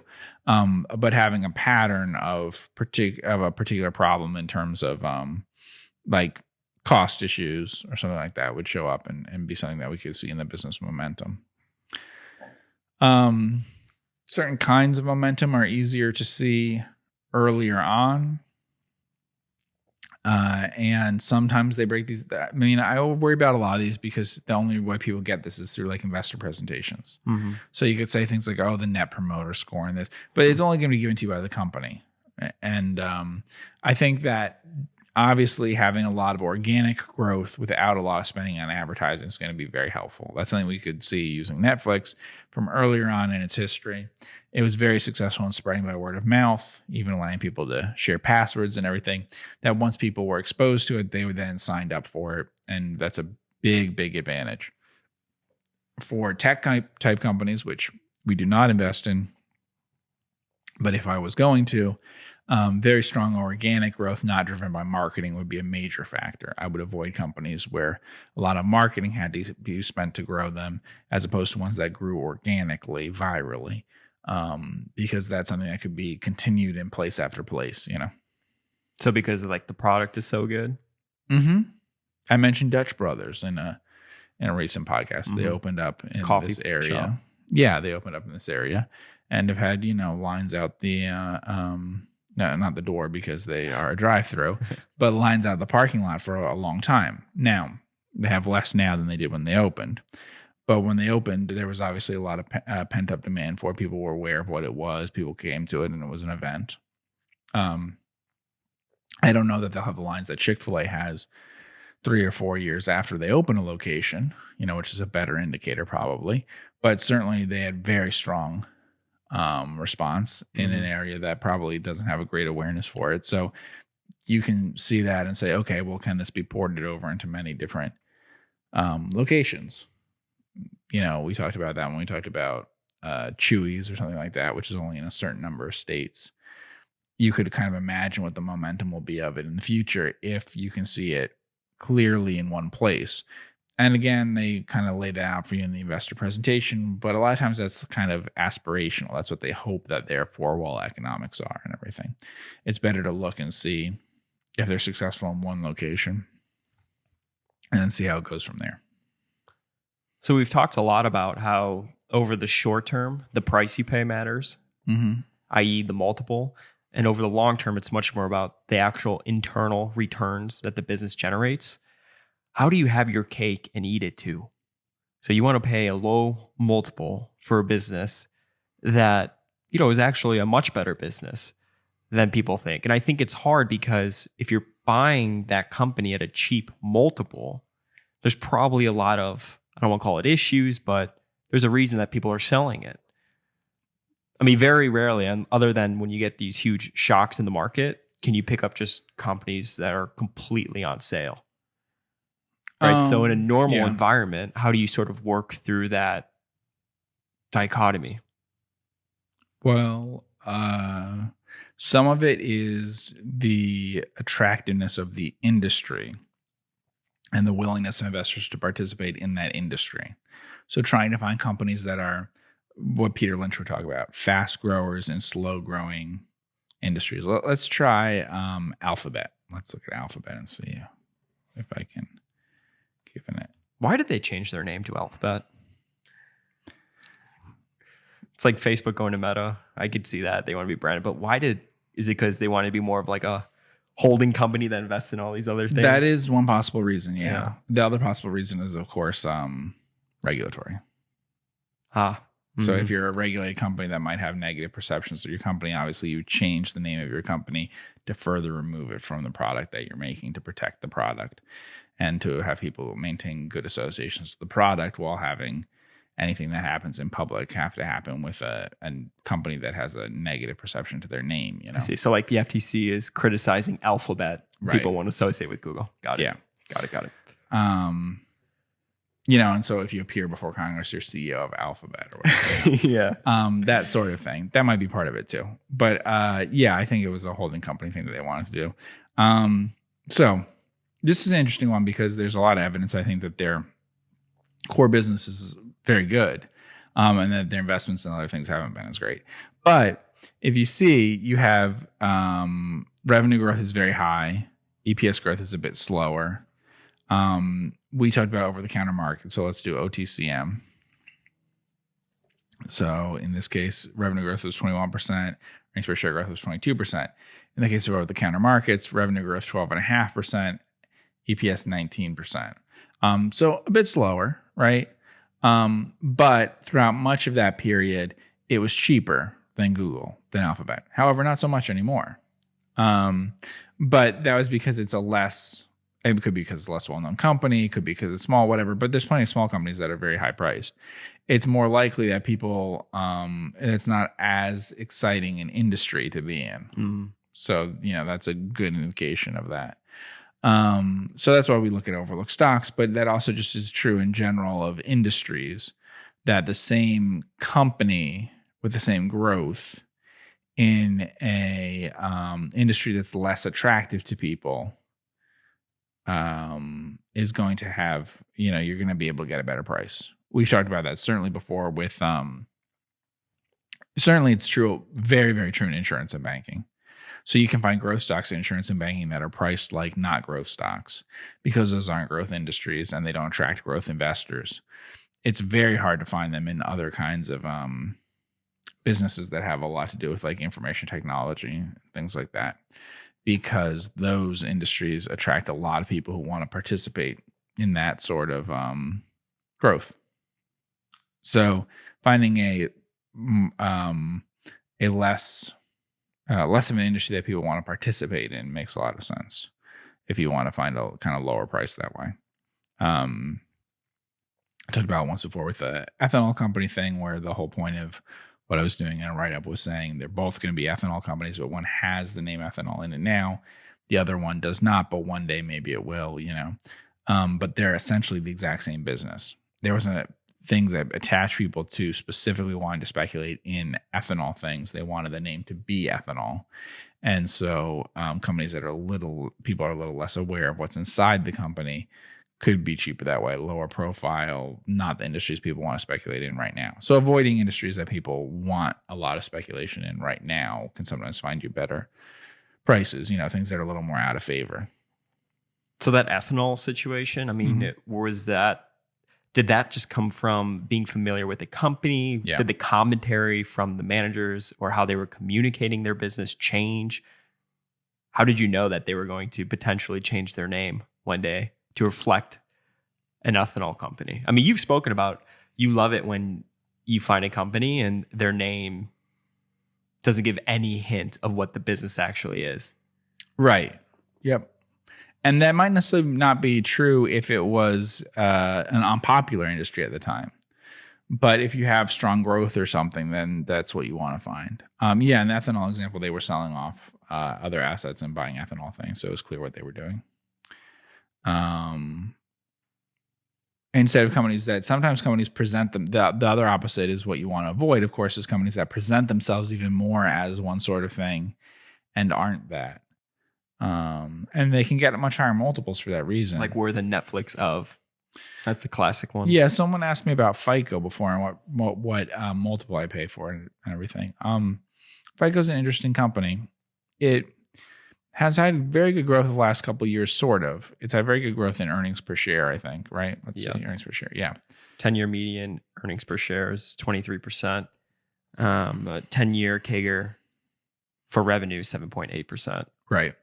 However, for instance, earnings per share growth, what's the earnings per share growth since 2019, it was up 50%, 2020, 25%, and then 2021, 70%. However, revenue growth was only 16%, 12%, 2%, which is basically in line with what it had been for a long time. It's less stable, but it's actually not that different from the 8% revenue total that they had before. In terms of 10-year growth in revenue. That's an interesting example because earnings have gone up a bunch. So that's something for people to be interested in. But it has slightly presented itself to the public a little differently than it did 10 years ago or so. When I was talking about it, talking about buying it and all of that, which, I did buy back then. A little bit more than 10 years ago, actually. And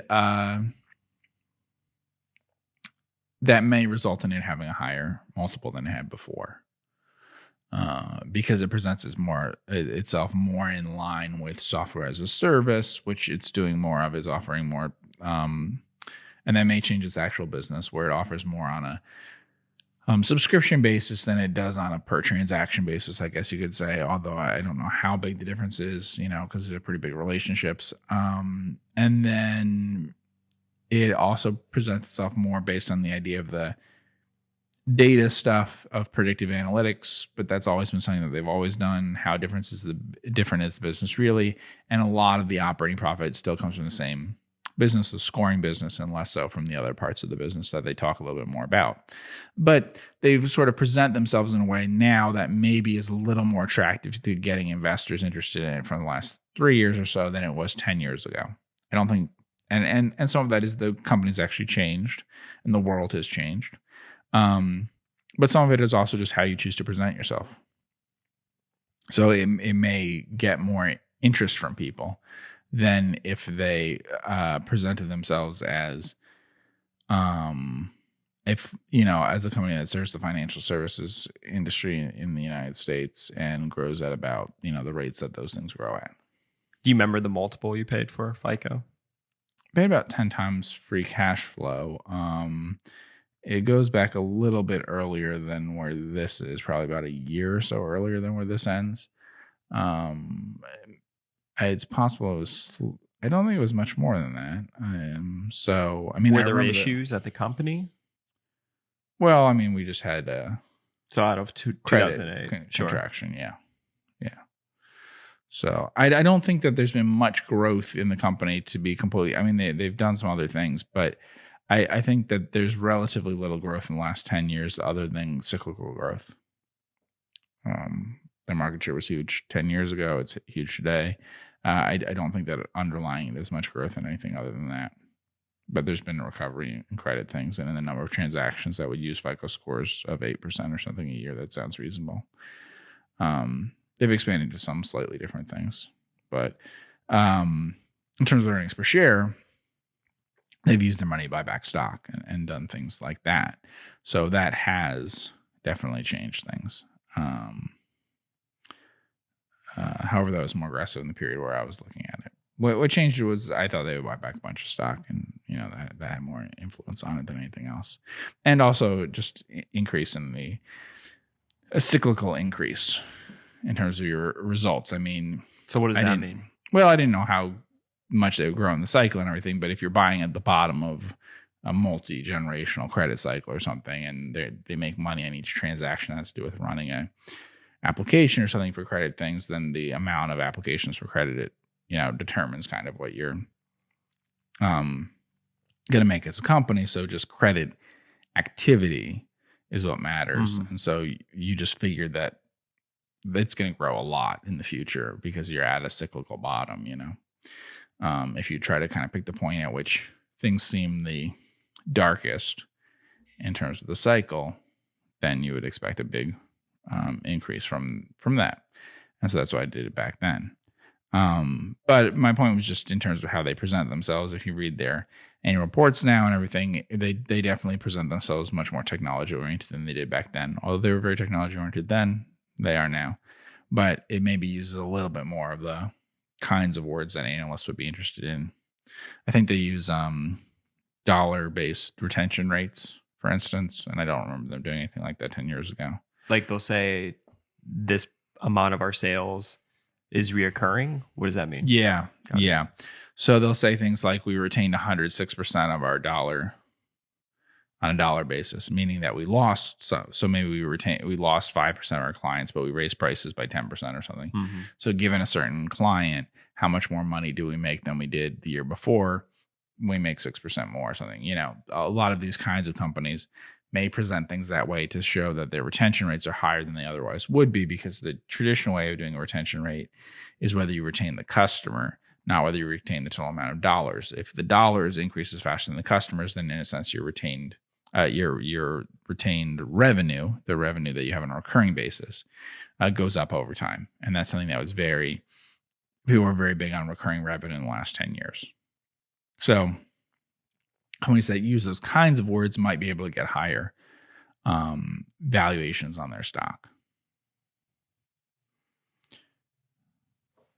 So value stock or value trap, the one company that a lot of people like to ask about in recent times, Meta Platforms, Facebook. Yeah, I don't know anything about Facebook. I always saw the numbers look great.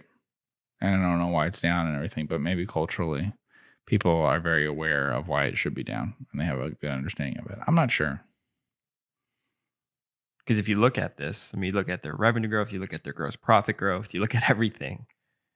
To me, unless like what you just said, there's some sort of overshadowing narrative that's tainting the company.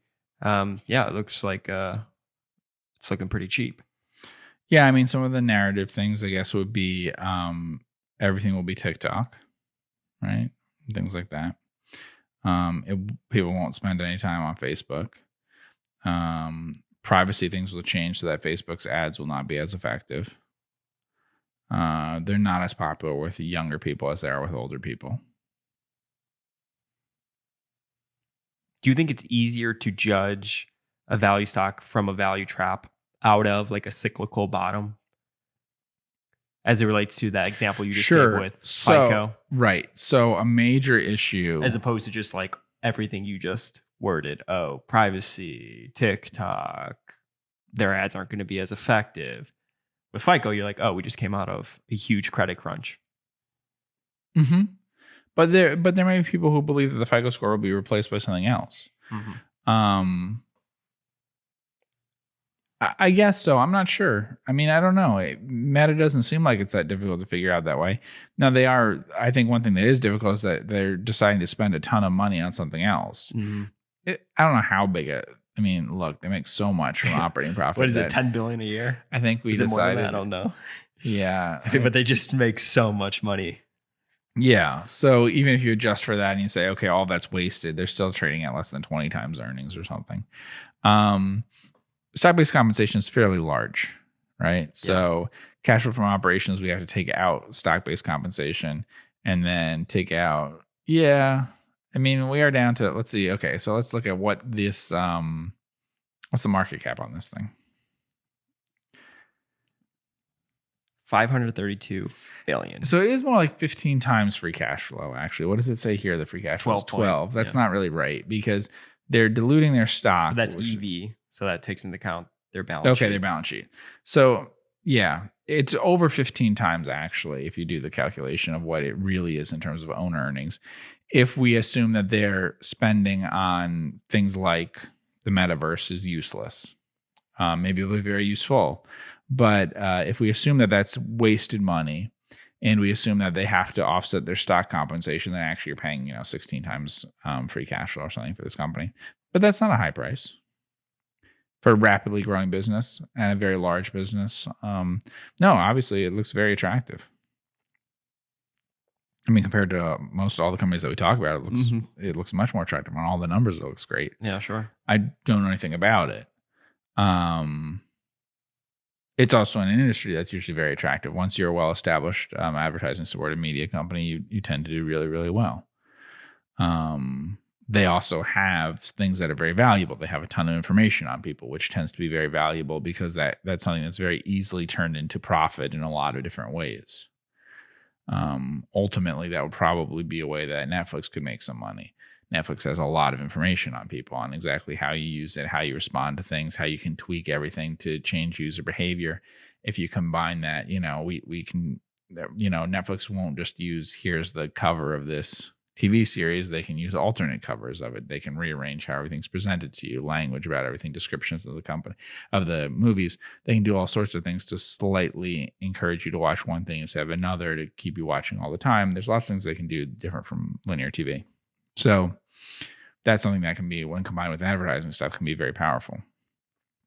They know the things about you online that like a supermarket would know about you offline.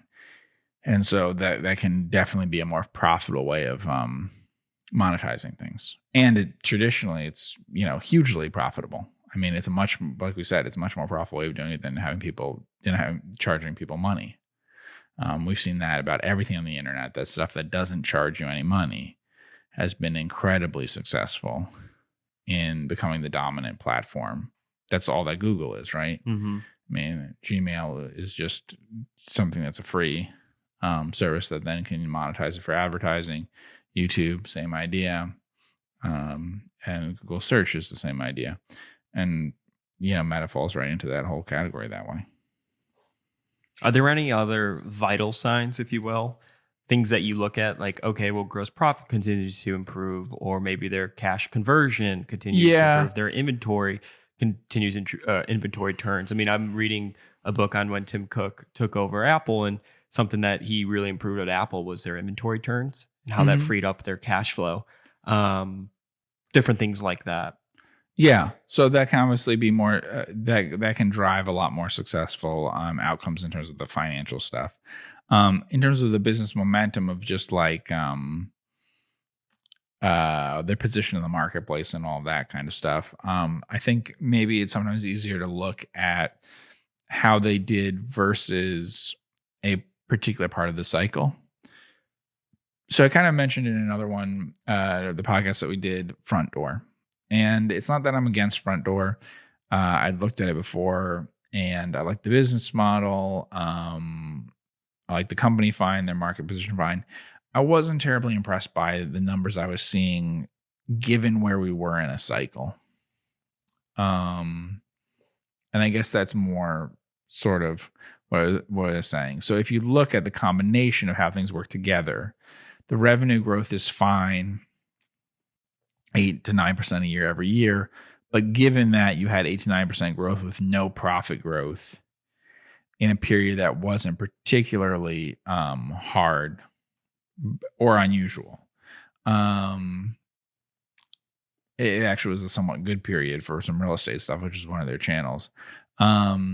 So that part kind of worried me a little bit, just in terms of if that means that there's if they're bumping them up against problems in the industry in terms of how big they are versus the low-hanging fruit of how much they can grow, if their marketing is as effective as it could be, and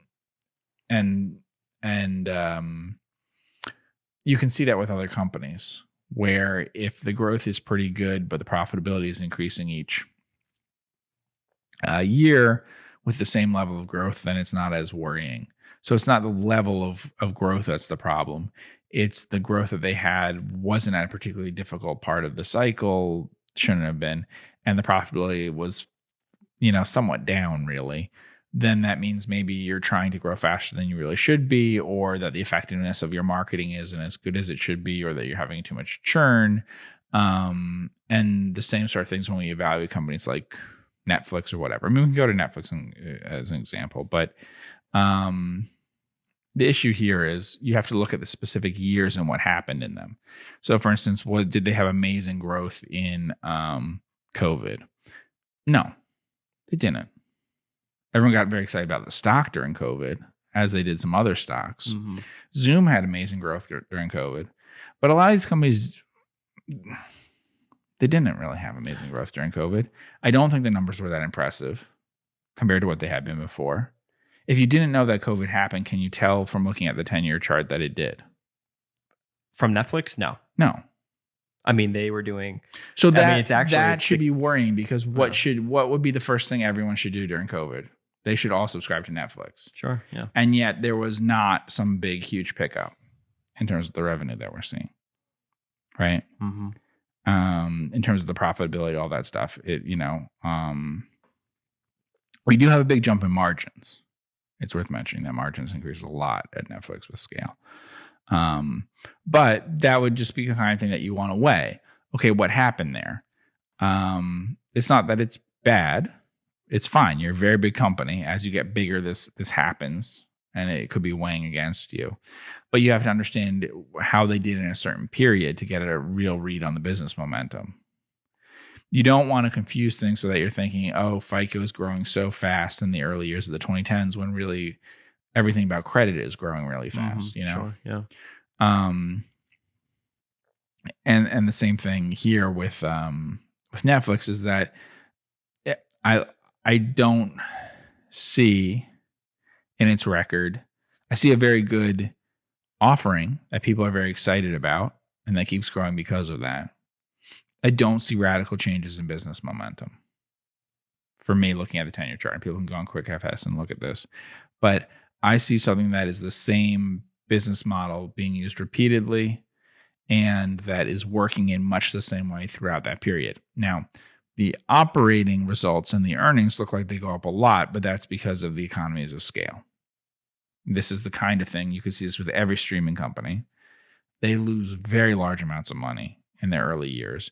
It takes several years to get to break even. Once they pass break even, then they start to make money. It's a huge level that they have to get past. It's a it's a model that only makes sense at gigantic scale. And because of that, I think that's where you're seeing a lot of the differences. You otherwise are seeing pretty stable numbers in terms of like revenue growth and some of the other things that we're seeing. So I don't see a radical change in business momentum, but I don't see anything real slowing in business momentum. I was going to say, I mean, is that good enough at the certain price where you have a pretty good amount of revenue? I would classify that as, high. I get it. Through COVID, you would have thought differently. Yes, but it's excellent. EPS. No, it's excellent. Yeah. Okay. The difference that I have with saying Netflix versus Meta, my only concerns with that are not a business momentum concern. It's competitive positioning concern. Meta is in businesses in which you get free content from people who are willing to give it over to you. And they get it. It doesn't cost them anything to give it to you. So it's spontaneously generated that way. It's almost like running a classifieds business or something. Strong network effects. Mm-hmm. Yeah. Netflix is in a business of trying to get content from companies that are in a strong position to bargain with them. They're not. I mean, if you had to say what is a better business, Netflix or YouTube, you would think YouTube, because people are willing to put up things. People are basically willing to work for free for you. Whereas Netflix, they not only are they not willing to work for free for you, if they had a choice, they would probably prefer to control the content themselves because they've created the content, spent a lot of money on it. And if it was the same results they're going to get one way or the other, they're going to get the same audience on Netflix or on their own things, they're probably going to put on their own things. So if anything, there's a bias against you. That's where I worry about it, like going into the future.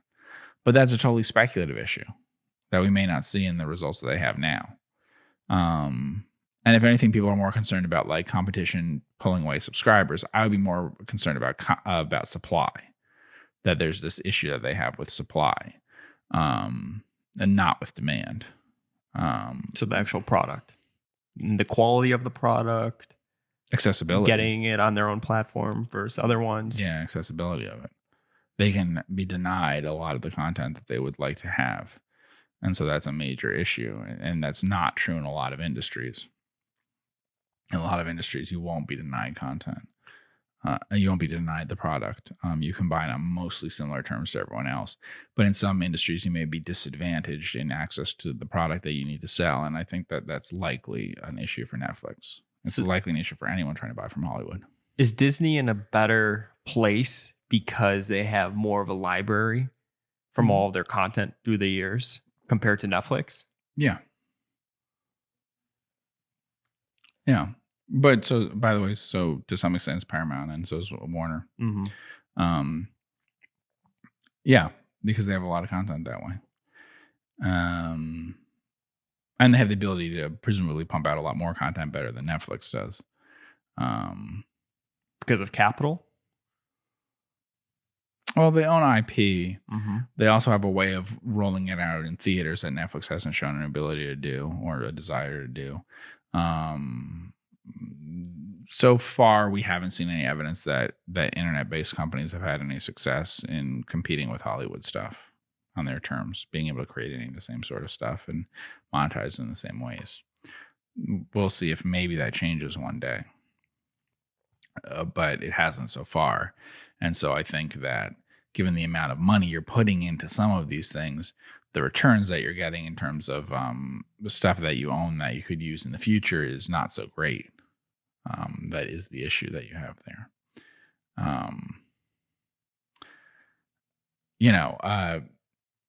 If HBO makes Game of Thrones and stuff, then they own something that's a very valuable property that they can use in the future and that they can create other things off of that IP they secure the rights to and are able to do that. Same company, by the way, has Harry Potter. And so being able to spend all that money, even if some things aren't a success right now, their latest thing in the Harry Potter stuff wasn't any big success that you'd expect them to repeat that. They are able to always go back to things and create stuff off of it based on what they did with making money in the past. It's not captured in the financial statements. There's a lot of things in the entertainment stuff that you could build a big, it creates a lot of goodwill. So there's, having successful movies, having successful franchises creates a lot of an asset that you can monetize later, or have the potential to at a later time if you go back to and make money off of it, that isn't captured in the statements initially. I'm not as sure that that's true for Netflix. And so that's like we said, sort of a business momentum thing.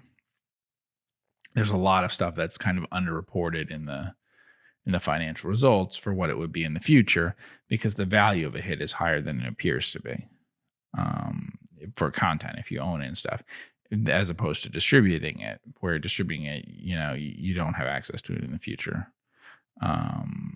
to be able to go back and control it and to make money off of it the same way. So that's a problem that you're going to have. It's a good example. This is why it's hard to tell with these things. But a good example is Games Workshop, which is a company that I failed to buy and that I recognize had a huge amount of, if you want to call it untapped potential or whatever, which was that it was significantly under earning relative to its how much fans cared about it and how much it was possibly capable of earning. This is true for a lot of things in entertainment stuff that we can see.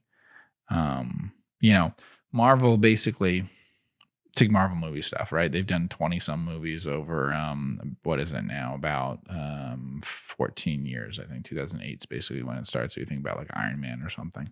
So in that time, they've made all of the money that they've made, right? Mm-hmm. But they had the things they're basing their movies off of are comic books that date about 50 years, a little bit less maybe, but about 50 years prior to that first movie coming out. So they're basing it on characters that had existed in various forms, making very little money for them for half a century. And then they're monetizing it over the last decade and a half. So you have 50 years of building up that value and then 15 years of exploiting it in that form. Sure. That's what I'm talking about with business momentum, things that you don't see in the financial statements. And that's what happened with Games Workshop. And you've seen radical change in their earnings. And my mistake in not buying it, there was a change in the CEO and stuff, was that I knew, I obviously could not predict that it would have the earnings growth that it has recently. But I did, if you ask me what company is most under earning its potential, it was Games Workshop. And there wasn't any question about it that it was Games Workshop. This makes it so challenging because you could look at where it's currently at, like, oh, it's, on a TTM basis, it's 17 times earnings. But how do you get comfortable with that 2021 earnings not being a peak earnings, or free cash flow not being peak free cash flow? Because I brought this up to you and you said, yeah, but did you see the couple of years before it? So it's like getting comfortable with, so if is it cheap, or is, if you average out, we always use a 3-year average, right? It may not be as cheap. And that could be the wrong thing to do. I mean, is it getting comfortable with, is this growth repeatable? Is this more one time in nature? Is it somewhere in between? Yeah. I mean, if you bought at the multiple it's trading at today in 2019 or 2020, and then you experience this huge growth and then it pulled back a little bit, well, you're still sitting in a pretty good spot. Yeah. So if you look at the overview, we can see this in the margins. So the issue was that your operating margins went from about 15% in the first part of the decade, the first entire half of the decade, it never exceeded about 15%, to about 40%. And it scares people when that happens, right? Yeah. Now, there's minimal change in the gross margin. If you're looking at it today, you would love it if you owned it from 2012. Correct. But if you're looking at today, if investing's all about the future, you're predicting the future. Right. So. But there are a few things that are worth mentioning. One, there's no reason why it shouldn't do that. Gross margins were always around 70% or something. There's no reason why they shouldn't go from being 15% to 40%. This is the logic of like, when people read The Outsiders with Cap Cities and they think, how did they do this and everything? To a significant extent, it's up to you. How leanly you want to run it is going to generate how big the margin is. Cap Cities acquired ABC. ABC spent all the money. You have a lot of freedom in terms of how efficiently you run an operation where pricing is not really an issue. The other thing is competition. They do have some competition, but they don't have a lot of competition. So this is one of those things where it's mostly up to them how they whether they inflict damage on themselves or they have a lot more success. This is always a controversial type company, similar to Facebook.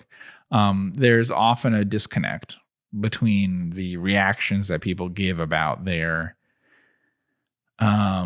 feelings about the company, which can often be negative and mixed, almost as if they're addicted to something and they love that thing, but they hate the company and just can't walk away from it. And that's very similar to Facebook, to Meta, in that it does not generally have terribly positive image, the company.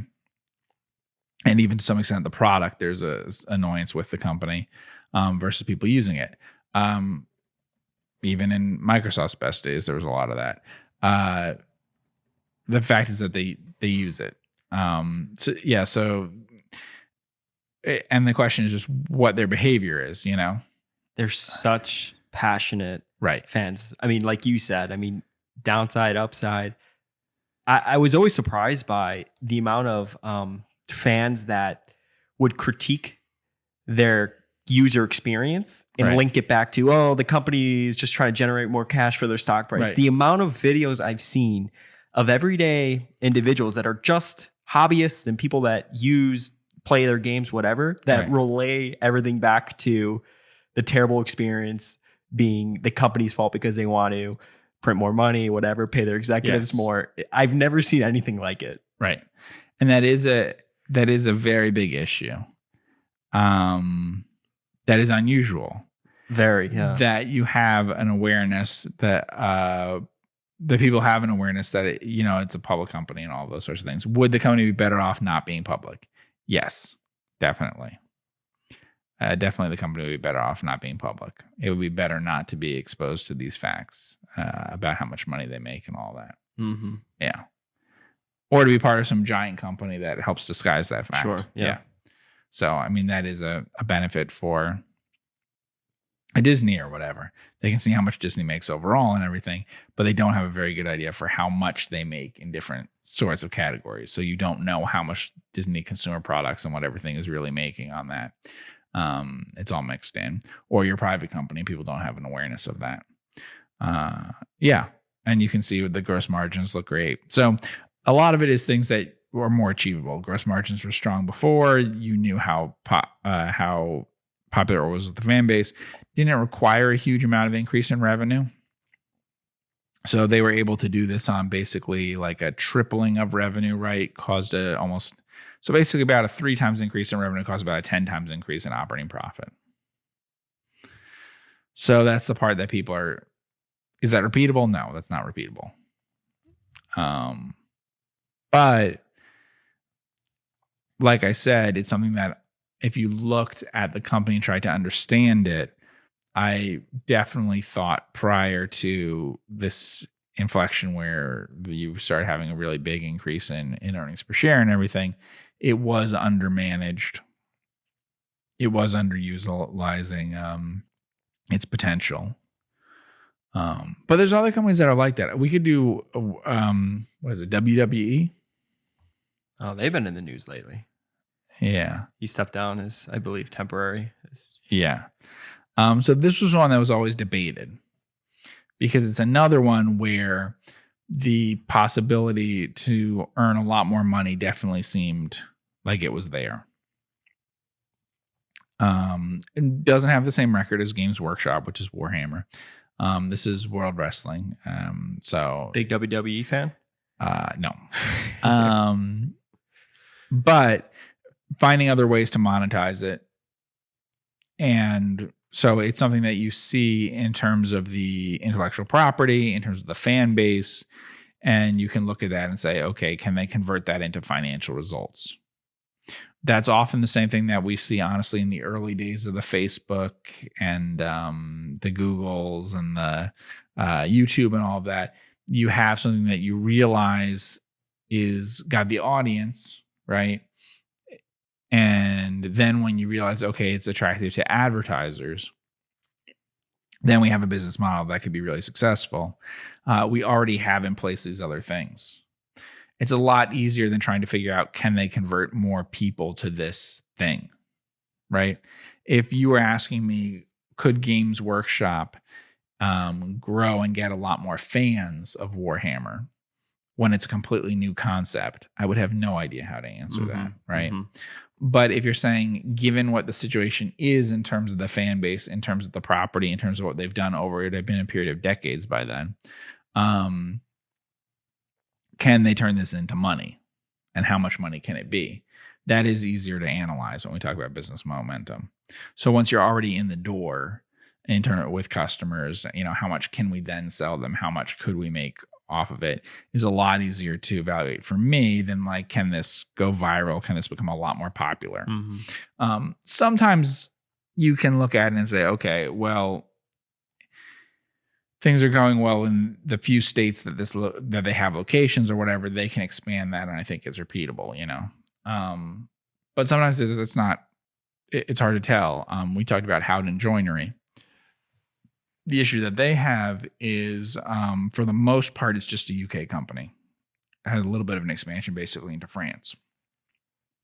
It's hard to know how repeatable their business model is and how successful it will be in different countries, because you don't have it's further away from the consumer. So you don't understand it as well. You don't understand the differences in the building for builders in different countries and what that's like.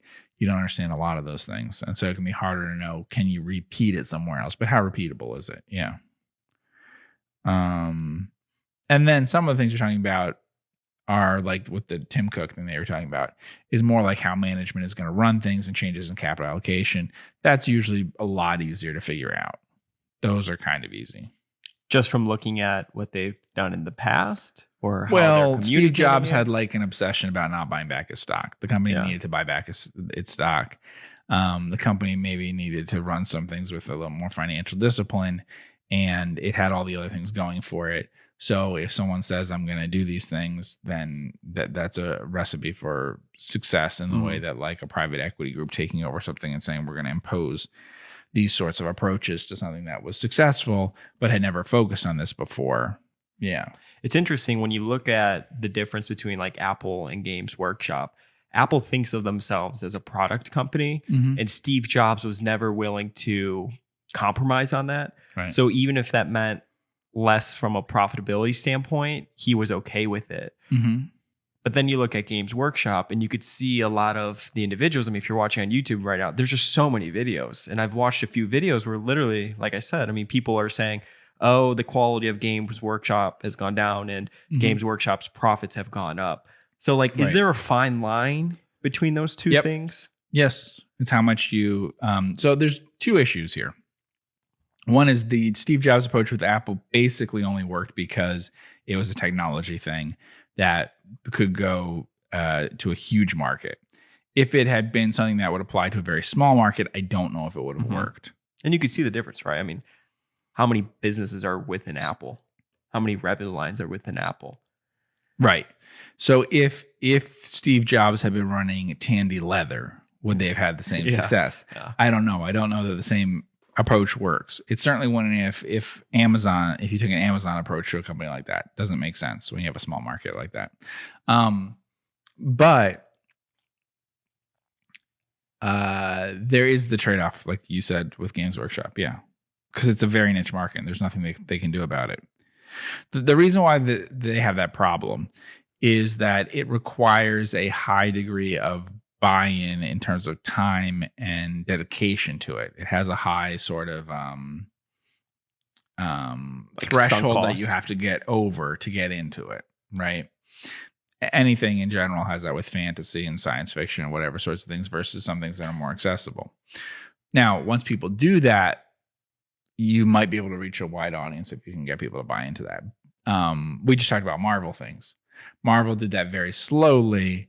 Now, of course, how do you bring in someone new when you have 20 some movies or something? You can't, but you did it over a period of time of gradually, boiling the frog that way, right? There you go. Good reference. So that's the issue that you have with Games Workshop. And you're always going to have that sort of issue, which is that if you're going to be such a small devoted fan base that you have, then people are going to be upset about the profitability issue. Apple, you can see, has very low gross margins and obviously can squeeze its suppliers too, relative to how much it makes in terms of operating profit. So for instance, Apple's gross margins aren't radically different than those of some large food companies, but its operating profits are probably about 10 points higher. So that gives you an idea of just how big the scale is versus even other giant companies. They talk about that in the book as well. Mm-hmm. Squeezing, like how Tim's approach to that. I mean, yeah, that's exactly what he was doing. Yeah. And that's captured a lot of the profit for themselves. We always talk about bargaining power. Having a lot of bargaining power is part of it. Apple's also somewhat lucky that way, though Games Workshop falls in the same sort of category. You're basically taking commodity type inputs. That's what you're buying. And then you're turning that into the product that people care about. If you buy something that people care a lot more about from the beginning that has much more input into the quality, then it's a lot different. People are not buying Apple because of the inputs in terms of the technical things that are inside of it. So if that was the case, then you have a much harder situation to deal with.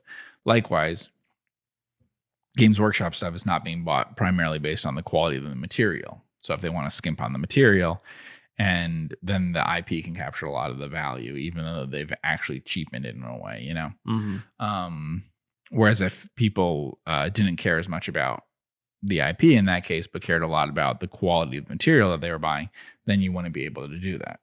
Do you find companies like Game Workshop are harder to feel certain about the future than other companies because it is so IP driven and cult fan base driven?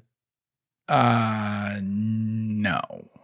I think that they control their own destiny to a much greater extent. So if you were confident in management and in the strategy that they had, they are actually a lot more durable and safer and more predictable than people think.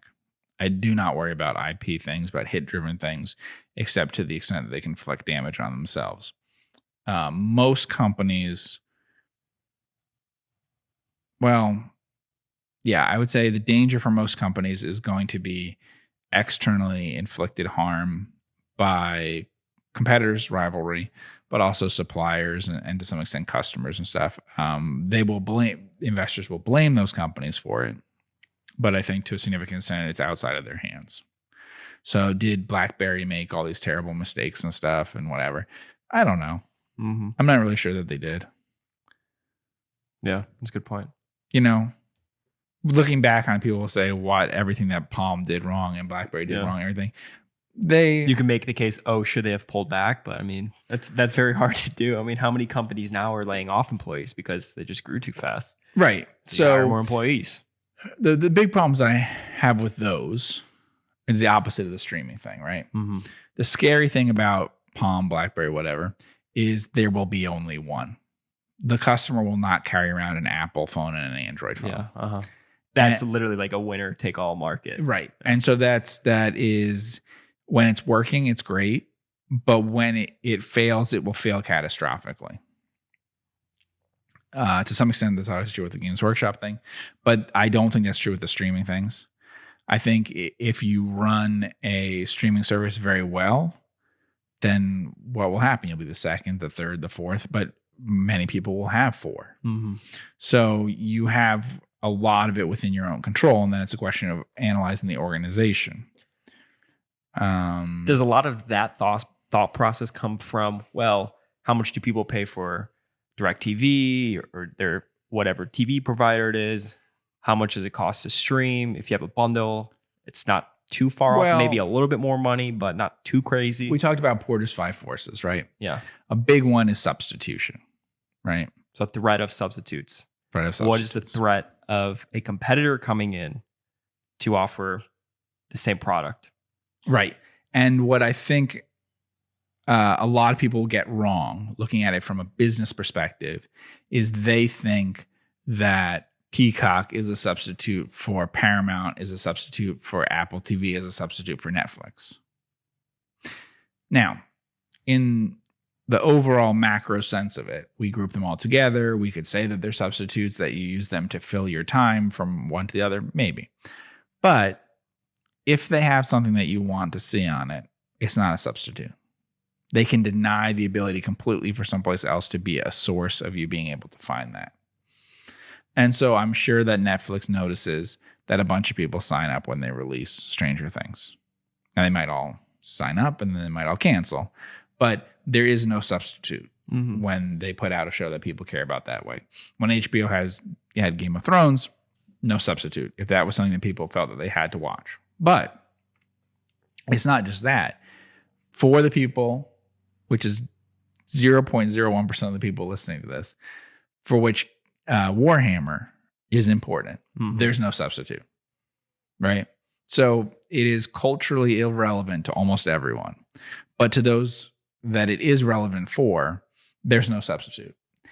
And the thing is that having a business where there's no substitute for it, even if 99% of people don't know what it is, don't care about it, is often a much better business than having something that seems very important to most people, but there are substitutes for. And that is one of the biggest issues, is the threat of substitutes issue.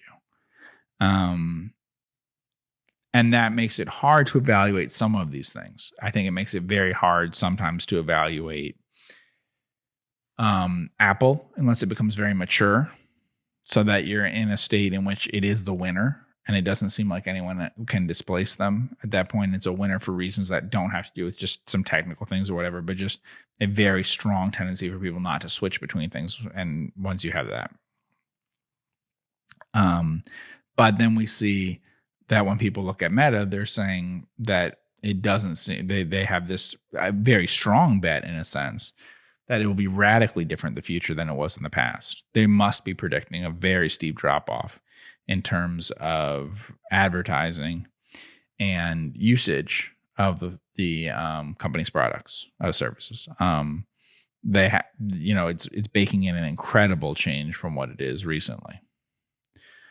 And so that's the kind of thing with the business momentum. People see a positive sort of business momentum with Apple, obviously, versus Facebook, versus Meta, because obviously Meta's financial results actually for the last 5 years or whatever are much better than Apple's. Yeah, much way better. Yeah.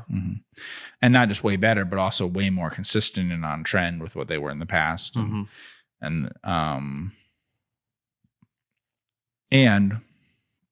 But they're seeing stuff underneath the financial results, which may say that that's true. They could easily be saying that they see changes in usage behavior. Sometimes, though, people have a big overestimate of that. They definitely, these trend things. So, right, I've had a Kindle now for 15 years? If you look at the numbers for the first half of that period, 7 to 8 years, ebooks grew market share. For the second 7.5 years, they've lost market share. So that's how long it lasted. 7 to 8 years, it was outperforming print books. And then since then, it's peaked and it's not gaining on print books at all. So who would have predicted that? That it would, people probably would have underpredicted how rapidly it would have taken half the market or something. But then the predictions probably all would have been for it to wipe out print things over time. Yeah, take the whole market. Yeah. And, think about how long I haven't had cable for. The tendency for people to switch from cable things to streaming things has been actually really slow compared to what I would have initially predicted. It's happened, but it's been really slow. And so if you were betting in the market, on that, you could certainly see the momentum in a sense, but could you see how rapid the momentum is? And that's the thing with these stocks that you have to be careful about. People obviously saw momentum in Netflix, and they were right about it. But that momentum slowed a bit and went slightly negative, and that radically changed the price. I mean, how much is Netflix down as a stock? It's got to be like what? 78 something. It's gone from... That's all in the last... We could do year to date because that's all in the last year to date, right? Basically, or 1 year. Yeah, 1 year. There you go. So we got like what, $600? Okay. Yeah, click compare in S&P and it'll tell you exactly what the number is. Yeah, it's down 72% versus the market down 20. And that's all basically in the last 6 months, really, if you look at it. Yeah. So that's a radical change in my mind of things. But the same thing is even true in the case of Meta, where it's not even captured very well until super recently. Like we're talking 3 to 6 months ago again. Did it change its name? It changed its ticker, right? So I said that gone through. She is down 18%. No, that's not correct. That is not correct. So why don't you get there you go. Yeah. There's more than one company named Meta. Yeah.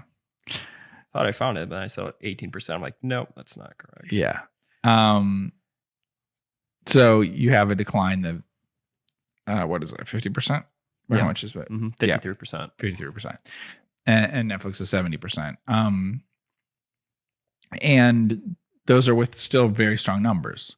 So it's even just the fear of a slowdown. And now it's realized, but literally it's been realized for like 6 months. It's not even like a year of it being clear that momentum has slowed significantly. But that gives you, let's put Netflix aside because it's a little more complicated. With Meta, it's actually a low multiple for a stock with the kind of growth and everything. Absolutely. For its numbers. Yeah, it's actually a really low multiple. So it contracted beyond being a somewhat premium price stock at one point to a growth value stock to being something that's actually at a value type multiple. It's gone below where the market would normally price something with that growth, just a generic stock that has those kinds of characteristics. So that's the problem with the momentum stuff. And presumably that could happen with Games Workshop, right? If it was priced too much into this is a high quality business. Games Workshop is can you see the market cap stuff? Because it might really help if you see this to give an idea of how radically different. It's not just, can you do, what is it? The key ratios. So it'll show you. We just have to look at the past 10 years probably. Market cap. So what was its market cap 10 years ago? 178 million. Right. Pounds. So $200 million. It was a micro cap. And now it's at, or it peaked or so at probably 4 billion. Yeah. So that's like 5 billion, over 5 billion US. So you had something that went from being a micro cap to being valued over $5 billion US. Within 10 years. Yep. Within 10 years. And obviously that exceeds the growth in the earnings, and the earnings of course exceed the growth in the revenue. It is fascinating that the revenue growth is only like 10% during that time period. Yeah, but that operating profit. Yeah, and that is a thing where you might catch up to it later as you see the financial results, right? So value investors do that a lot, where once the financial results change, then they look into it. There are signs, though, we can look at key ratios, or the overview is fine too. Yeah, like look at returns. During the whole period, they were very high, even at the beginning. Return on invested capital. The reason why something that has only a 10% revenue growth rate has such high value creation is that return on invested capital in a bad year for this company was 40%. Yeah. So many of the companies that we're talking about don't have that possibility because they don't have that kind of growth rates that way, creating that much value. If they have the same growth rate, it doesn't create as much value. So it was clear early on that way. They also had the traditional things that you would see with a very strong company in terms of gross margin, right? Gross margin was some of the highest that any company would possibly have. And they also had the traditional thing with the large gap between gross margins and operating margins, which suggested that a huge economies of scale and or there could be greater efficiencies. So the product economics, I talk about this sometimes, the product economics were really excellent, even though the financial results were merely very good. It looks like if you just look at 2012, that an activist would love this situation. Strong gross margins, and then there's a ton of room from like an operating expense perspective to fix, and then strong IP, everything else, just kind of across the board if you go back to 2012. Mm-hmm. And then as a result, you had a huge increase in things like free cash flow and all of that, although they'd always been paying out everything in dividends, so you could see the history that it had that way. But then it's also completely, discretionary, and it doesn't have substitutes, like we said, really. So it has a lot of the characteristics that would mean that it could be a good business, which is helpful when we talk about business momentum. A lot of times looking at the industry and what kinds of things you think are a good industry is helpful in figuring out, because usually it's much harder to fix the product economics, to fix a bad product, bad service, bad industry, whatever it is, than it is to fix organizational things that are mainly about financial engineering. Is very easy to fix, but also just other aspects of the company. Sure. So if you have like Apple, for instance, their results kept getting better and better, but the product was already something that people that was a leading product in many ways. So it's easier to fix those than to fix ones that have product economics issues, which are usually more like they can't price high enough, it doesn't turn fast enough, those sorts of things. Sometimes, though, it's hard to evaluate because we talked about Tandy. What's the difference between a Tandy and a Games Workshop? It's hard to say because in both cases, a lot of people would say, well, the market is so small, and if you kind of guess wrong about the size of the market, then you can get an answer that, yes, it's a perfectly good company and whatever, but it can't really grow. This won't really work out. And so you might have a really strong position in some sort of niche, but if you really believe the niche can't get very big, then, then you don't have an idea that the business performance is going to get really successful. And because a lot of these things have to do with scale. We've said that a lot of times where it shows up first in things like the gross margin. Mm-hmm. And so gross margin and turns are things that you can obviously look at to get an idea, especially when a company isn't very mature, of whether there's the potential for a much bigger, for a much better business developing over time. And also looking at the industry and what it looks like. I think a lot of the problem is that the business momentum stuff we talk about is really more like financial results that aren't, I wouldn't call it business momentum so much as like just execution of it from a financial engineering perspective and from a top management perspective about how they run things, and then cyclical things, as opposed to business momentum being more like, are we adding more customers and improving the competitive position of the company and all of that kind of stuff, which is more the things that if you have that you can evaluate qualitatively, that if they're going right, are likely to pay off for a very long time. Those are more the things to focus on probably than to focus on the ones that are more the short-term sorts of things that you can squeeze a little more profit out of things. Although I do pay a lot of attention to those. I just don't think of them as business momentum. Mostly they're changes in capital allocation. So like Apple deciding to buy back a lot of stock is helpful. Mm-hmm. If Apple had instead decided we've got a lot of money, we need to spend it on acquiring things, I don't think that's a real change in the business momentum. It's not really that different about how the business is working, but it's going to change dramatically how the stock performs. If they said, let's acquire stuff unrelated to what we're doing instead of let's buy back a lot of stock, you get a very different stock result. Sure. Cool. Good job out of you, Jeffrey. Well, I want to thank everybody so much for tuning in with the both of us on the Focus Compounding podcast. If this is the first time you're joining us, be sure to check out all the content that we put out on the internet. Best place to get that is probably to follow me on Twitter at Focus Compound. You could check our website out, www.focuscompounding.com. If you have a question that you would like to be potentially answered on the podcast, email it to me at andrew@focusedcompounding.com. I want to thank everybody so much for all the support. Thank you so much for tuning in. Hit the subscribe button, thumbs this video up, and we'll see you in the next podcast. Take care.